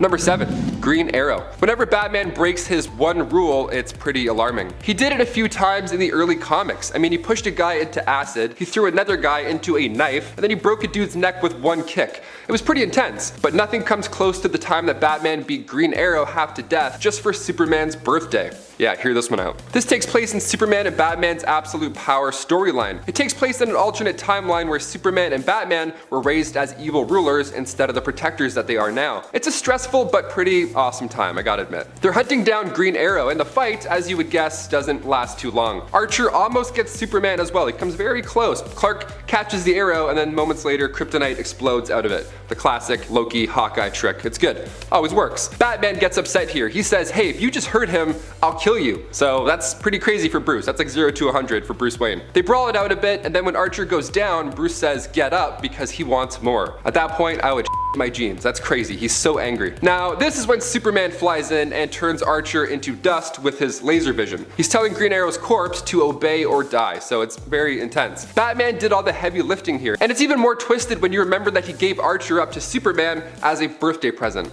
Number 6, the Ninja Turtles. Batman beating up the Foot Clan and coming face to face with Shredder is pretty awesome. But when he meets the Turtles, he has no idea what exactly he's facing. He's like, are these good guys or bad guys? I'm very confused. All he sees are giant moody turtle monsters with weapons, just like eating pizza. So of course, a brawl goes down. It also doesn't help that the Turtles were breaking and entering into a pizza joint. Like, you're literally breaking the law, you're a bad guy. Batman thinks these guys are villains, so he takes them on all at the same time. He impressed the Turtles while doing so, and it takes Master Splinter's arrival just to calm things down. But even then, Batman's like, a rat? No sweat, I'll fight you too. Batman vs. Ratman, let's do it. He doesn't beat up Splinter, don't worry, because Splinter makes a run for it, which is crazy. The fact that Splinter and the Turtles had to run away from Bruce Wayne, that's awesome. We had to include it on this list. Until next time, Batman, just eating pizza. Number 5. Mera. Returning to the Flashpoint universe for a hot minute, where Wonder Woman is now an oppressive queen of the Amazons, the way she rules over them is dark. It's cruel. It's nothing like how we know and love Diana now. So naturally, her combat skills share a hint of evil as well. She's one of the two main villains in the 2013 animated film Justice League: The Flashpoint Paradox, and it's here where we see Diana and Aquaman fall for each other out of nowhere. Aquaman's wife, Mera, is of course hurt during this, as she witnessed this affair go down, so she approached Wonder Woman and was like, "Hey man, not so cool what happened there with you and my husband. I don't know, let's talk about it." Wonder Woman responds by taking her head clean off. Her body was then later sent to Aquaman as a gift, and then of course a massive war began. This is incredibly dark, but most things in the Flashpoint universe are. I mean, she kept and wore Mera's crown too, like, come on, really dude? Number 4. Superman. One of the biggest movies of 2016. It's been teased since I Am Legend in the very background. Batman vs Superman, Son of Krypton vs Bat of Gotham. Who will come out on top? Well, the general audience wasn't a big fan of this outcome, but Bruce Wayne took this one. Bruce almost ended the god too, but luckily he was reminded of his mother and therefore his own mortality, so he didn't go through with that execution. In Batman vs Superman, I mean, sure, Bruce had kryptonite, but Superman easily could have punched him into vapor. I wasn't too happy with this win, but after accumulating over $870 million in the box office, we figured it was worth a Martha mention. In the comics too, Batman has come out on top. In Injustice Year 5, Batman beats Superman in a back alley, and of course in The Dark Knight Returns, Bruce gets pretty close to ending the Son of Krypton. Number 3.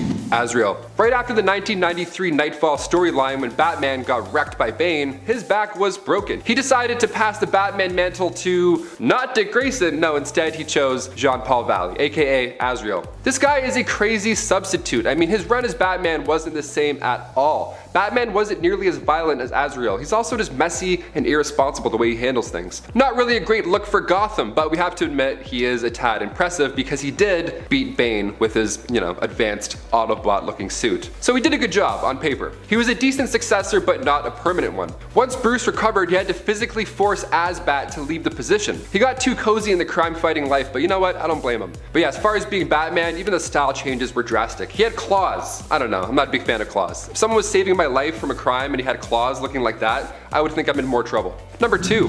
Green Lantern. This one comes from Justice League issue 5. Fans refer to it simply as the Punch. At this time in comics, Batman was about to become the leader of the Justice League International, and Guy Gardner doesn't really share the same enthusiasm as the rest of the team. For more than one issue, he makes it very clear that he doesn't want Batman to run the show, although Batman was clearly a better fit for the role. Whatever, people get jealous. Guy was being sour, he was being a sour guy, so he challenged Batman to a fight without the use of his power ring. Just one human to another. Batman was already a human before, so it's gonna get messy. Batman easily knocked him down, and you guessed it, he did so with one punch. Yeah, of course, he's Batman, and without the ring, you're literally just a guy. Literally a guy. Blue Beetle started shouting one punch over and over again. He was hyped up, and readers were for sure doing the same. I know I was. And finally, number 1, the Justice League. One of the more impressive defeats comes from the Tower of Babel storyline that began back in JLA issue 43. It's a 4-parter written by Mark Waid, where Ra's al Ghul and the League of Assassins strike against every member of the Justice League using their personal lives and vulnerabilities. How does one get all this information? Well, it's all thanks to Batman and his trust issues. See, Bruce was keeping a hidden file that exposed all the strengths and weaknesses of the JLA. He made this file just in case any of them were to go rogue. So this man just gave away revenge recipes. Here you go, here's the password, enjoy. Batman figured all these out, so he wrote them down. Okay, so red kryptonite to use on Superman, okay? Nanites to trap Wonder Woman in a virtual battle with herself. A post-hypnotic suggestion would make the Green Lantern will himself into blindness. He has a Vibra bullet as well that would send the Flash into light-speed seizures, and a magnesium virus would cause Martian Manhunter's skin to burst into flames when he's exposed to air. Also, Scarecrow's fear toxin would make Aquaman afraid of water, and Plastic Man, well, you just freeze him and flick him. Some blame Ra's al Ghul, but I blame the guy who had a dirty file of secrets. I don't know. I don't trust rich orphans anymore. That's my thing. I'm for sure going through all my friends' phones now. And at 10, The Flash. Now, The Flash has fought alternate versions of himself a lot, and I mean a lot. But I think that the most interesting time was when it was him from an alternate future where Wally West had died. And this future Barry's solution was to come back and kill his past self so the timeline of events that caused Wally to die wouldn't happen. Yeah, I still don't understand it either. However, to gain enough speed, Barry has to kill all of his rogues, including Gorilla Grodd, Mirror Master, and Captain Cold, who he just sits with as he dies. It's weird.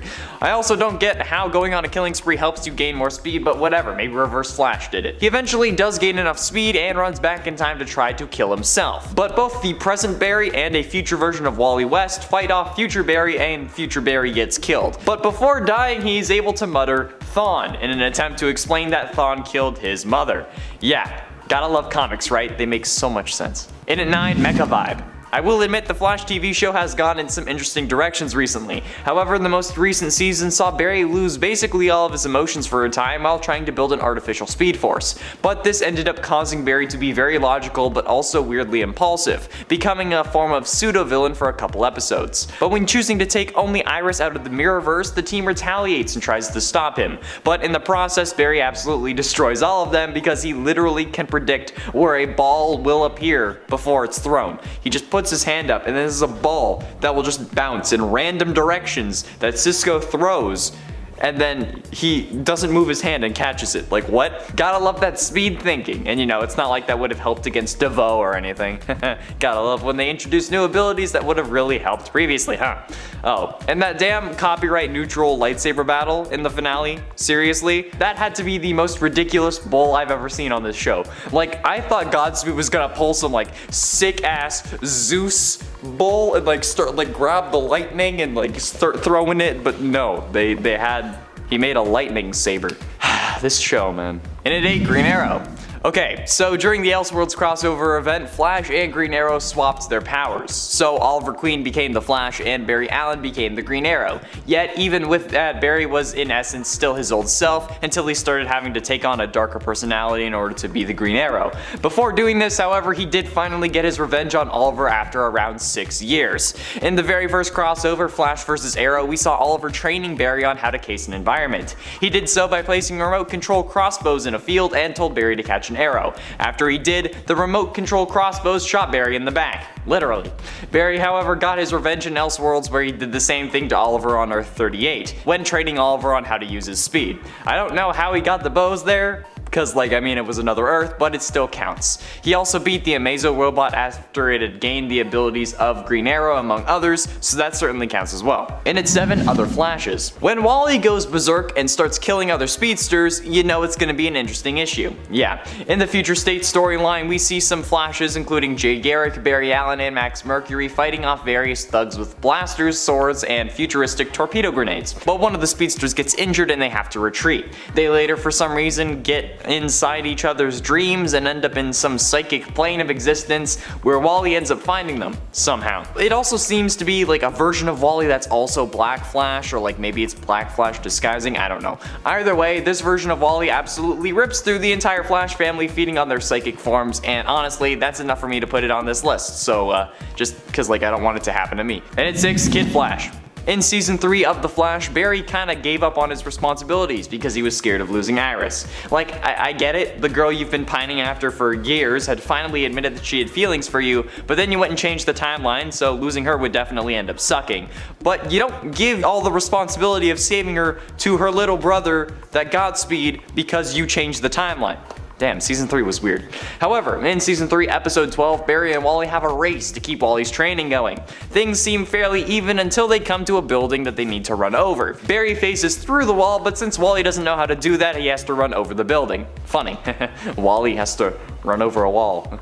Wall. Either way, Barry ends up winning and Wally complains because he phased. But then Barry responds with the best line of, "What's my name?" Since prior he was mentioning how he was called the fastest man alive. Also, I want to just say that they were betting on this race and Caitlyn bet more on Barry than Iris did. So maybe I should have let Savitar win. Just saying. Halfway through into number 5, Black Lightning. The Crisis on Infinite Earths crossover event was probably the biggest, most influential event the Arrowverse ever had, similar to how Crisis on Infinite Earths in the comics was a really big event, with characters from shows that we didn't even know were in the Arrowverse making an appearance, like Doom Patrol, Teen Titans, and even Ezra Miller's Flash. However, one of the most highly anticipated crossovers was Black Lightning, who made his appearance after being pulled to Earth 1 by Pariah when his Earth was destroyed in part 3 of the 5-part crossover. His first meeting with the heroes was an eventful one though, attacking Vibe, Frost, and the Flash at the Antimatter Cannon, demanding that he be sent home, even though there was no home to be sent home to. After some quick quick descriptions about what's going on from Pariah and Barry, he calms down. But before he does, he takes a few passes at the Flash, including just throwing lightning at him, which Barry just blocks with some additional lightning. So, pretty sick if you ask me. And for Supergirl. Okay, this is the last of the Arrowverse stuff, I promise, okay? He fights a lot of people in the Arrowverse. The Invasion crossover was the first big crossover the Arrowverse had. They had a couple prior to this, but this was the first one where Supergirl was brought into Earth 1, and since the Legends were having their first season, they were also there as well. However, after discovering that Barry had changed the timeline and made a whole new reality that gave Diggle a son, and killed Cisco's brother, the group basically benched Barry when they were going to save the president from aliens. Yeah, bench the guy who can run at the speed of light. That's a great idea. So since Barry was staying, Oliver stayed back with him. But it's actually a good thing that they did, because the distress signal turned out to be a trap that everyone went to, because, you know, they were trying to save the president. However, they turned against Oliver and Barry because they got brainwashed by Dominators. So in an attempt to get the Dominators out of the others' heads, Barry lured Supergirl to a warehouse where he got her really mad enough to break the connection. He got her mad by showing her how much faster he is and that she couldn't even lay a finger on him. I actually find it funny because it's such a childish thing, but it works so well. Getting close to the end in number 3, Batman. Batman is always depicted as a hero who can beat anyone despite not having any powers, and I get why it's appealing to people, because we all want to feel like we can do anything even though we're not a superhero. But the thing is, this whole Batman is the best thing is a load of bull, okay? Take this single frame from the Price storyline, where Flash puts his fist not even a centimeter away from Batman's face and says, "I could hit you 100 times before you even threw one punch." And he is absolutely right. I love this line. I love Batman being put in his place. Not only that, but as Red Death, Barry was also able to beat Batman after being blasted with positive energy. God, that sounds like the show. Barry was able to take control over his body again as Red Death, since Batman was so full of hate and whatnot. Because, you know, Red Death is a combination of Bruce Wayne and Barry when they combined after entering the Speed Force, while Barry was tied to the front of a cosmic treadmill-powered Batmobile. I'm not even kidding. It sounds absolutely ridiculous. Penultimately, in at number 2, Quicksilver.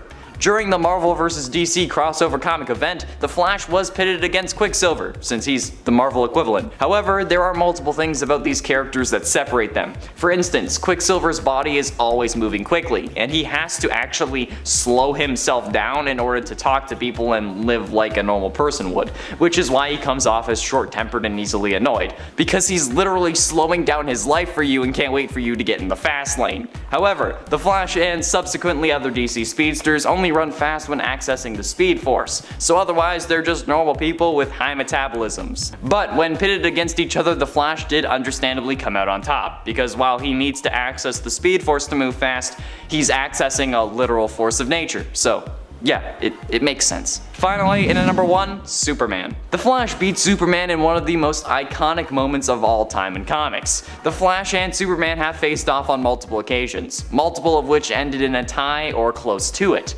But in the panels of Flash Rebirth number 3, we got to see how that was all possible. After all, Barry is accessing a force of nature. When Barry wanted to re-enter the Speed Force after escaping, the Justice League was looking for a way to disconnect Barry from the Speed Force to save his life. But Barry manages to break free and runs off. Superman follows him though, saying that he will find a way to save him and that they can't lose another hero, and that he won't be able to re-enter the Speed Force because he will keep up with him. That they have raced before and Superman even won a couple times. But that's when Barry looks at him super smugly and says, "Those were for charity, Clark." And then boom! The man runs insanely fast and leaves Superman in his dust. I love this moment. It settled the debate once and for all. Who's faster? The Flash, by far. I love it. Best moment in all of comics, okay? Well, I mean, after the introduction of Green Arrow's son. Kicking off the list at number 10, Superman. We'll kick off the list with some mind-controlled madness here. We always love those. In part 1 of the Superman sacrifice storyline, Maxwell Lord had Superman thinking he was fighting Doomsday, but in reality he was fighting his own friend, Diana Prince. Now, Superman does seem to do most of the damage here, but only because Diana was strategically using her lasso against him in hopes to cancel out the mind control. She had her wrist broken during this altercation, but eventually she realized the only way to stop Superman was to take out Maxwell Lord instead. But if she had not taken down Maxwell, she for sure would have won against mind-controlled, dare I say, messy Superman. She slashed his throat at one point and was still holding back. What a ride. Number 9. Green Lantern. Hal Jordan is one of the most powerful members of the Justice League. His ring allows him to get a lot done, but how does it hold up against the might of Wonder Woman? In the New 52, the team aren't exactly close yet. They have their arguments, it's realistic. They don't know each other too well, so it makes sense. But in Justice League issue 11, Wonder Woman sets out to take on David Graves. Steve Trevor is there and Diana plans on taking off Graves' head. So Green Lantern steps in with other ideas. He insists that this is a job for the League and not just for her, so she should back down or at least include them. She says no to both options. So Green Lantern uses his ring to hold her back, and after Diana demands to be let out, he responds with no.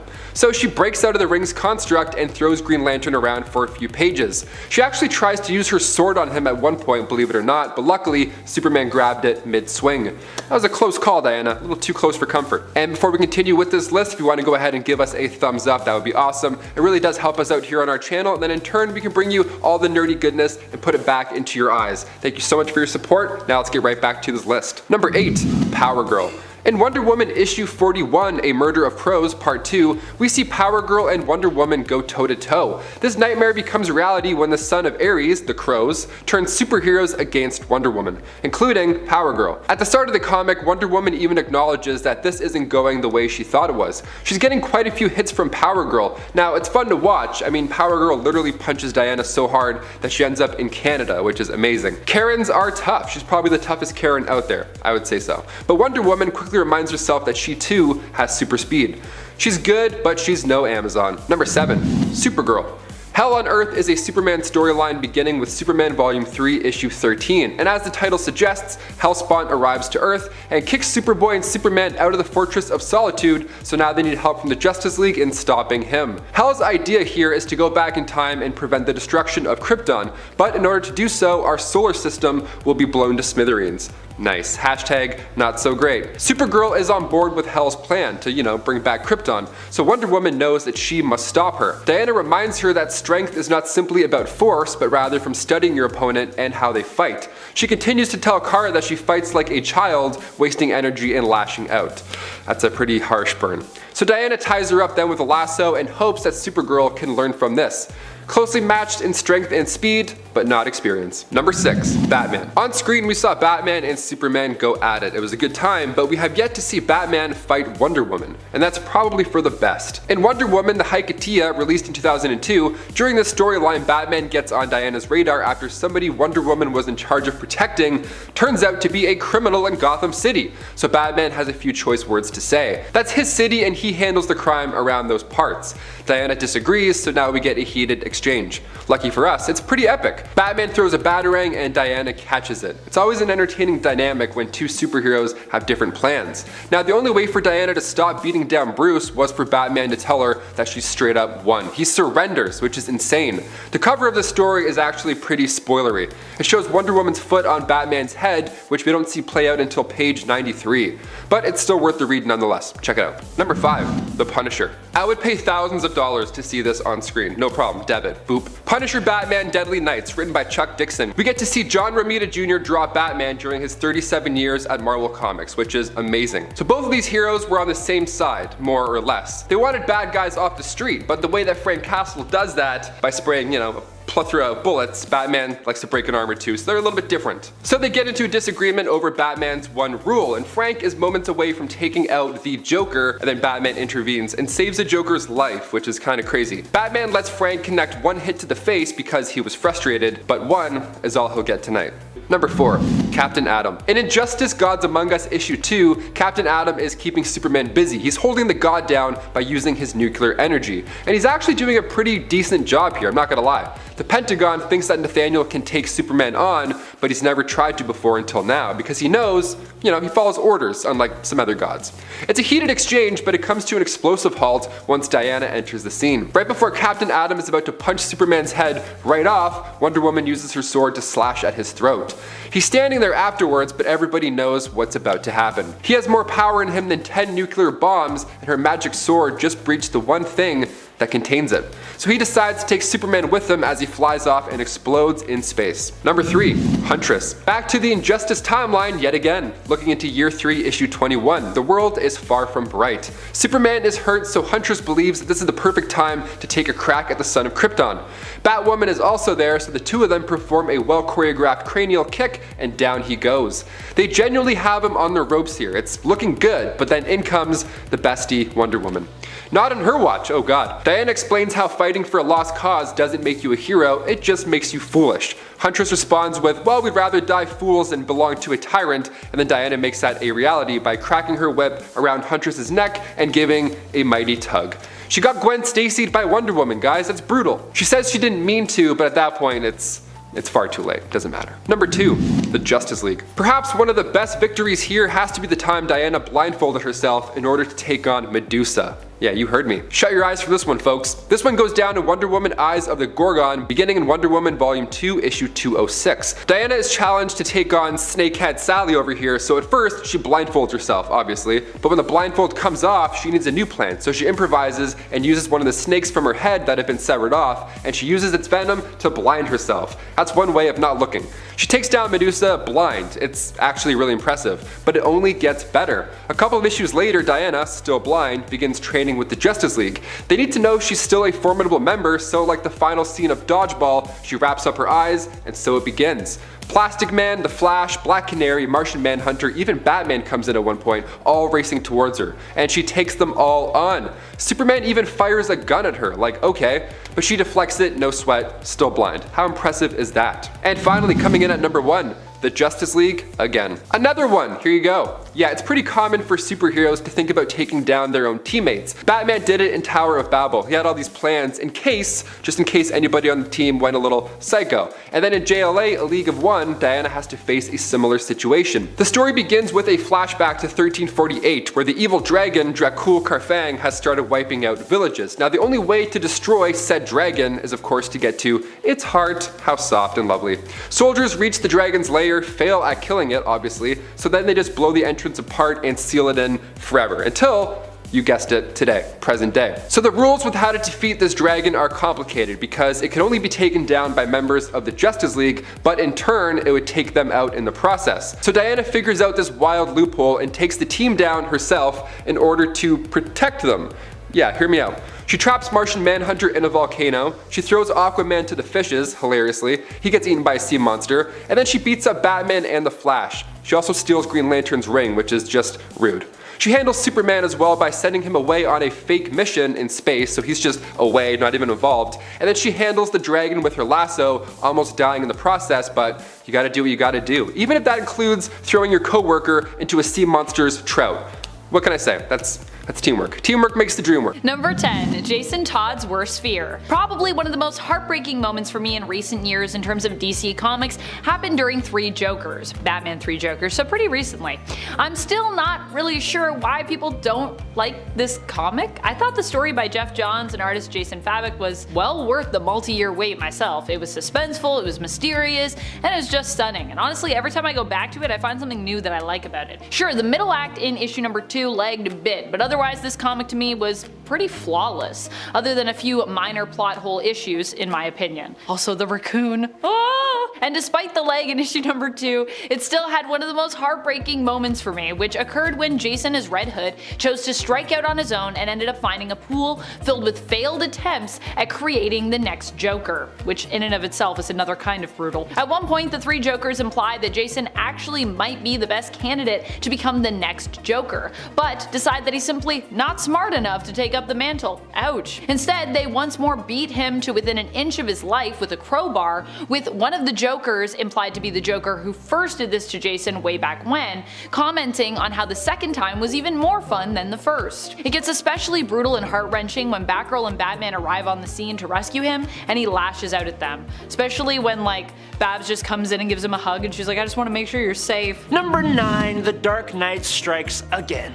Batman The Dark Knight Returns came to us originally as a way to give Batman, Bruce Wayne, a fitting end, and it's easily one of the greatest Batman stories out there, with Frank Miller art that was actually understandable and a great tale that wrapped up the character of Batman in a lovely little bow. But then, Frank Miller went and created 2 sequels, and the first of which is basically a fever dream of insanity, overly objectified blocky cartoon women, and just odd visuals, while also taking the character of Superman and completely misunderstanding and disrespecting him. But I think the most egregious moment came when Supes and the third member of the Trinity, Wonder Woman, decided they were going to hook up, right after Batman beat the absolute snot out of the Man of Steel. Wonder Woman comes in to find Superman completely beaten and bloody and ranting about how it's all over, and then, after punching him for being weak, I guess, they immediately start making out. Then they fly up into the stratosphere and begin going at it midair, and then slamming into the ground, causing volcanic eruptions, massive earthquakes, and tsunamis, hurricane-level winds, all for Wonder Woman to say he moved the earth for her.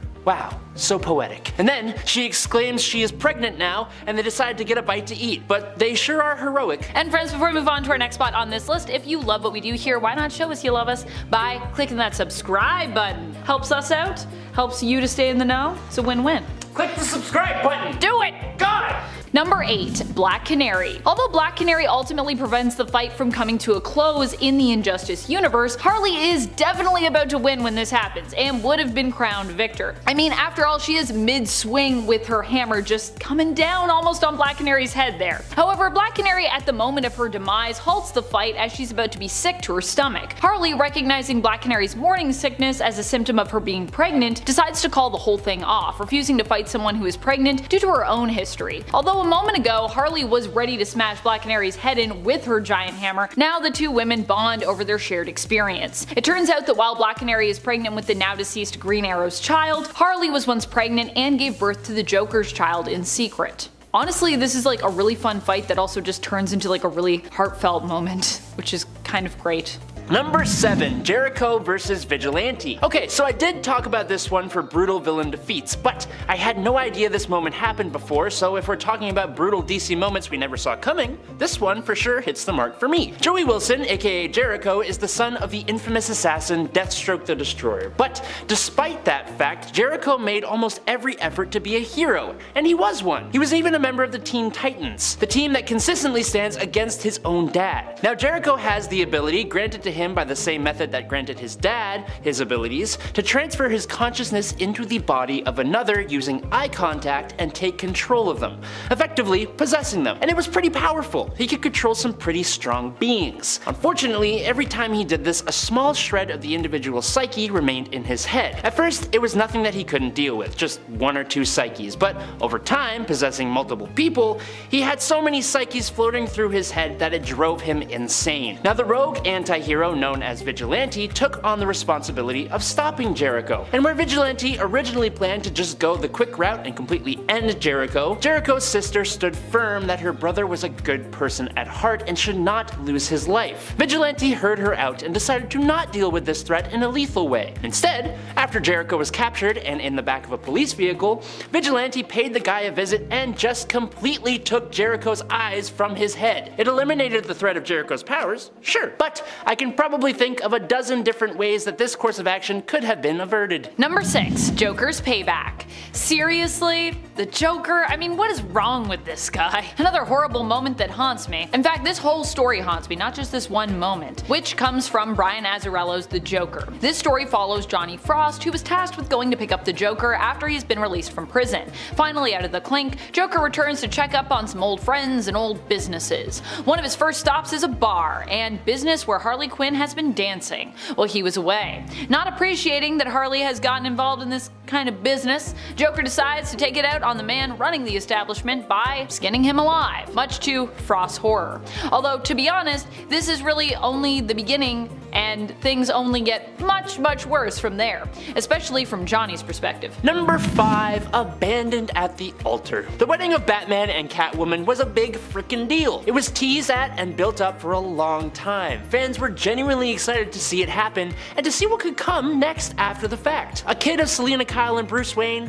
What would that be like? We've seen futures where they end up together, but sadly, the wedding that was so coveted never came to be. Batman issue 50 came and went, and following suit, so did Catwoman. Came and went from Bruce's life, literally leaving the groom at the altar. Not like permanently leaving his life, but kind of. Batman was marrying Catwoman so he could literally be happy, and after some convincing words from criminals like the Joker and her friend Holly, Catwoman believed that if Bruce Wayne was happy, then Batman couldn't be Batman, which, one, that's depressing as hell, but two, both the Joker and Holly, alongside Riddler, Gotham Girl, Flashpoint, Thomas Wayne, Batman, and other villains, were working for Bane, who was manipulating events in order to break Batman emotionally and give rise to the City of Bane event. Well, it certainly sent Batman down a path of absolute despair. He became much more drastic with his fighting of criminals, particularly an innocent Mr. Freeze, and he even donned a less advanced version of his batsuit so that he would take more of a beating. Like, come on. The guy's been through enough. Number 4. The non-canonical made canon. One of the weirdest things with DC is how sometimes they just completely leave their stories open to be in canon or not, kinda depending on how they're received by fans. And one of the weirdest incidents of this happening is with The Killing Joke. The Killing Joke, written by Alan Moore, was never intended by him to be part of the main continuity. And as far as I know, it kinda isn't really, except for one part of the story, the attack on Barbara Gordon, the pain she suffered, and the result of that attack, her becoming paralyzed from the waist down. Why this was the only thing we chose to keep from this story, I do not know, but the whole idea of it just feels super weird, especially when you consider how brutal and graphic this attack was, where Barbara gets no opportunity to defend herself, having been surprised by the Joker's visit while visiting her dad in her civilian form. This element of the story would change Barbara's life forever, and although I do like Babs as Oracle, and I feel like we're able to actually at least turn into something good, it feels like she was kind of robbed of, you know, some agency here, especially when you consider the story was never really intended to be incorporated into the canon, and it also still kinda wasn't. Number 3. Maxwell Lord and Ted Kord. I made a rhyme. I think we can all agree that it's incredibly rare to see a mainline superhero taken out of the picture, and if it does happen, it's usually in a huge blaze of glory, or an incredibly tragic moment, or after a long momentous battle with cancer in the case of Marvel's Mar-Vell. So, when Ted Kord was erased from existence thanks to a bullet from a barrel at the hands of Maxwell Lord in the Countdown to Infinite Crisis, it kinda sucked. After following Ted the whole book as he struggles for anyone in the Justice League to take him seriously, while he's correctly on the trail of Maxwell and learning of all his misuse of both the Justice League's files, Batman's Brother Eye satellite, and the OMAX, you'd expect Kord to come out surviving, having a cathartic moment where he finally gets the League's respect or to make a dent in Lord's plans, but instead he gets snuffed out like a tea light candle that never even begun to make the wax melt. It's abrupt, brutal, and it made me legitimately very sad to read it. Number 2. Face Off. One of the most brutal moments that still haunts me to this day, of course, involves the Joker. Because of course he's one of the most twisted and often brutal characters that we have over at DC, I would say. This one comes to us from around the time of Death of the Family. In this story, Joker ended up removing his face in order to reinvent himself. Needless to say, this didn't last forever, but it was a terrifying time, and honestly, I'm not sure how Joker lived after doing this, considering that I'm pretty sure he would have been opening himself up to all kinds of nasty infections. Despite removing his face, Joker would later recover and somehow reapply said face, despite the fact that the face was not well stored in between, cause comics, I guess. Ugh. Number 1. Fridged. This DC Comics brutal moment caused the whole coining of a term and changed the way comic books were written going forward. Green Lantern Kyle Rayner came home one day after doing his superhero thing in Green Lantern issue number 54 from 1994 to find his then girlfriend, photojournalist Alexandra DeWitt, had been very savagely stripped of her life at the hands of the villain known as Major Force. But not only did Major Force take Alexandra's life, but for seemingly no reason, he also stuffed her into the couple's fridge. It was incredibly brutal and served only to give Kyle, the male antagonist of the story, the motivation to reach new heights as a hero, while her character, who was genuinely likable and could stand on her own, was gone forever. This was a trope in not only comics but media in general, that presented viewers and readers with the idea of sacrificing the female love interest for the direct purpose of motivating the male hero, which practically never happened in the reverse. After this comic came out, the trope was finally given a name. Fridged fridging, or women in refrigerators, and it changed the way female characters were written in comics for the most part. Going forward. B-R-U-T-A-L. Brutal! That's what you just saw. But now it is the end. Yup. Thanks you guys so much for watching. I've been Adam Andrews. And I'm Amanda McKnight, and this has been Top 10 Nerd. Stay nerdy, YouTube. Peace!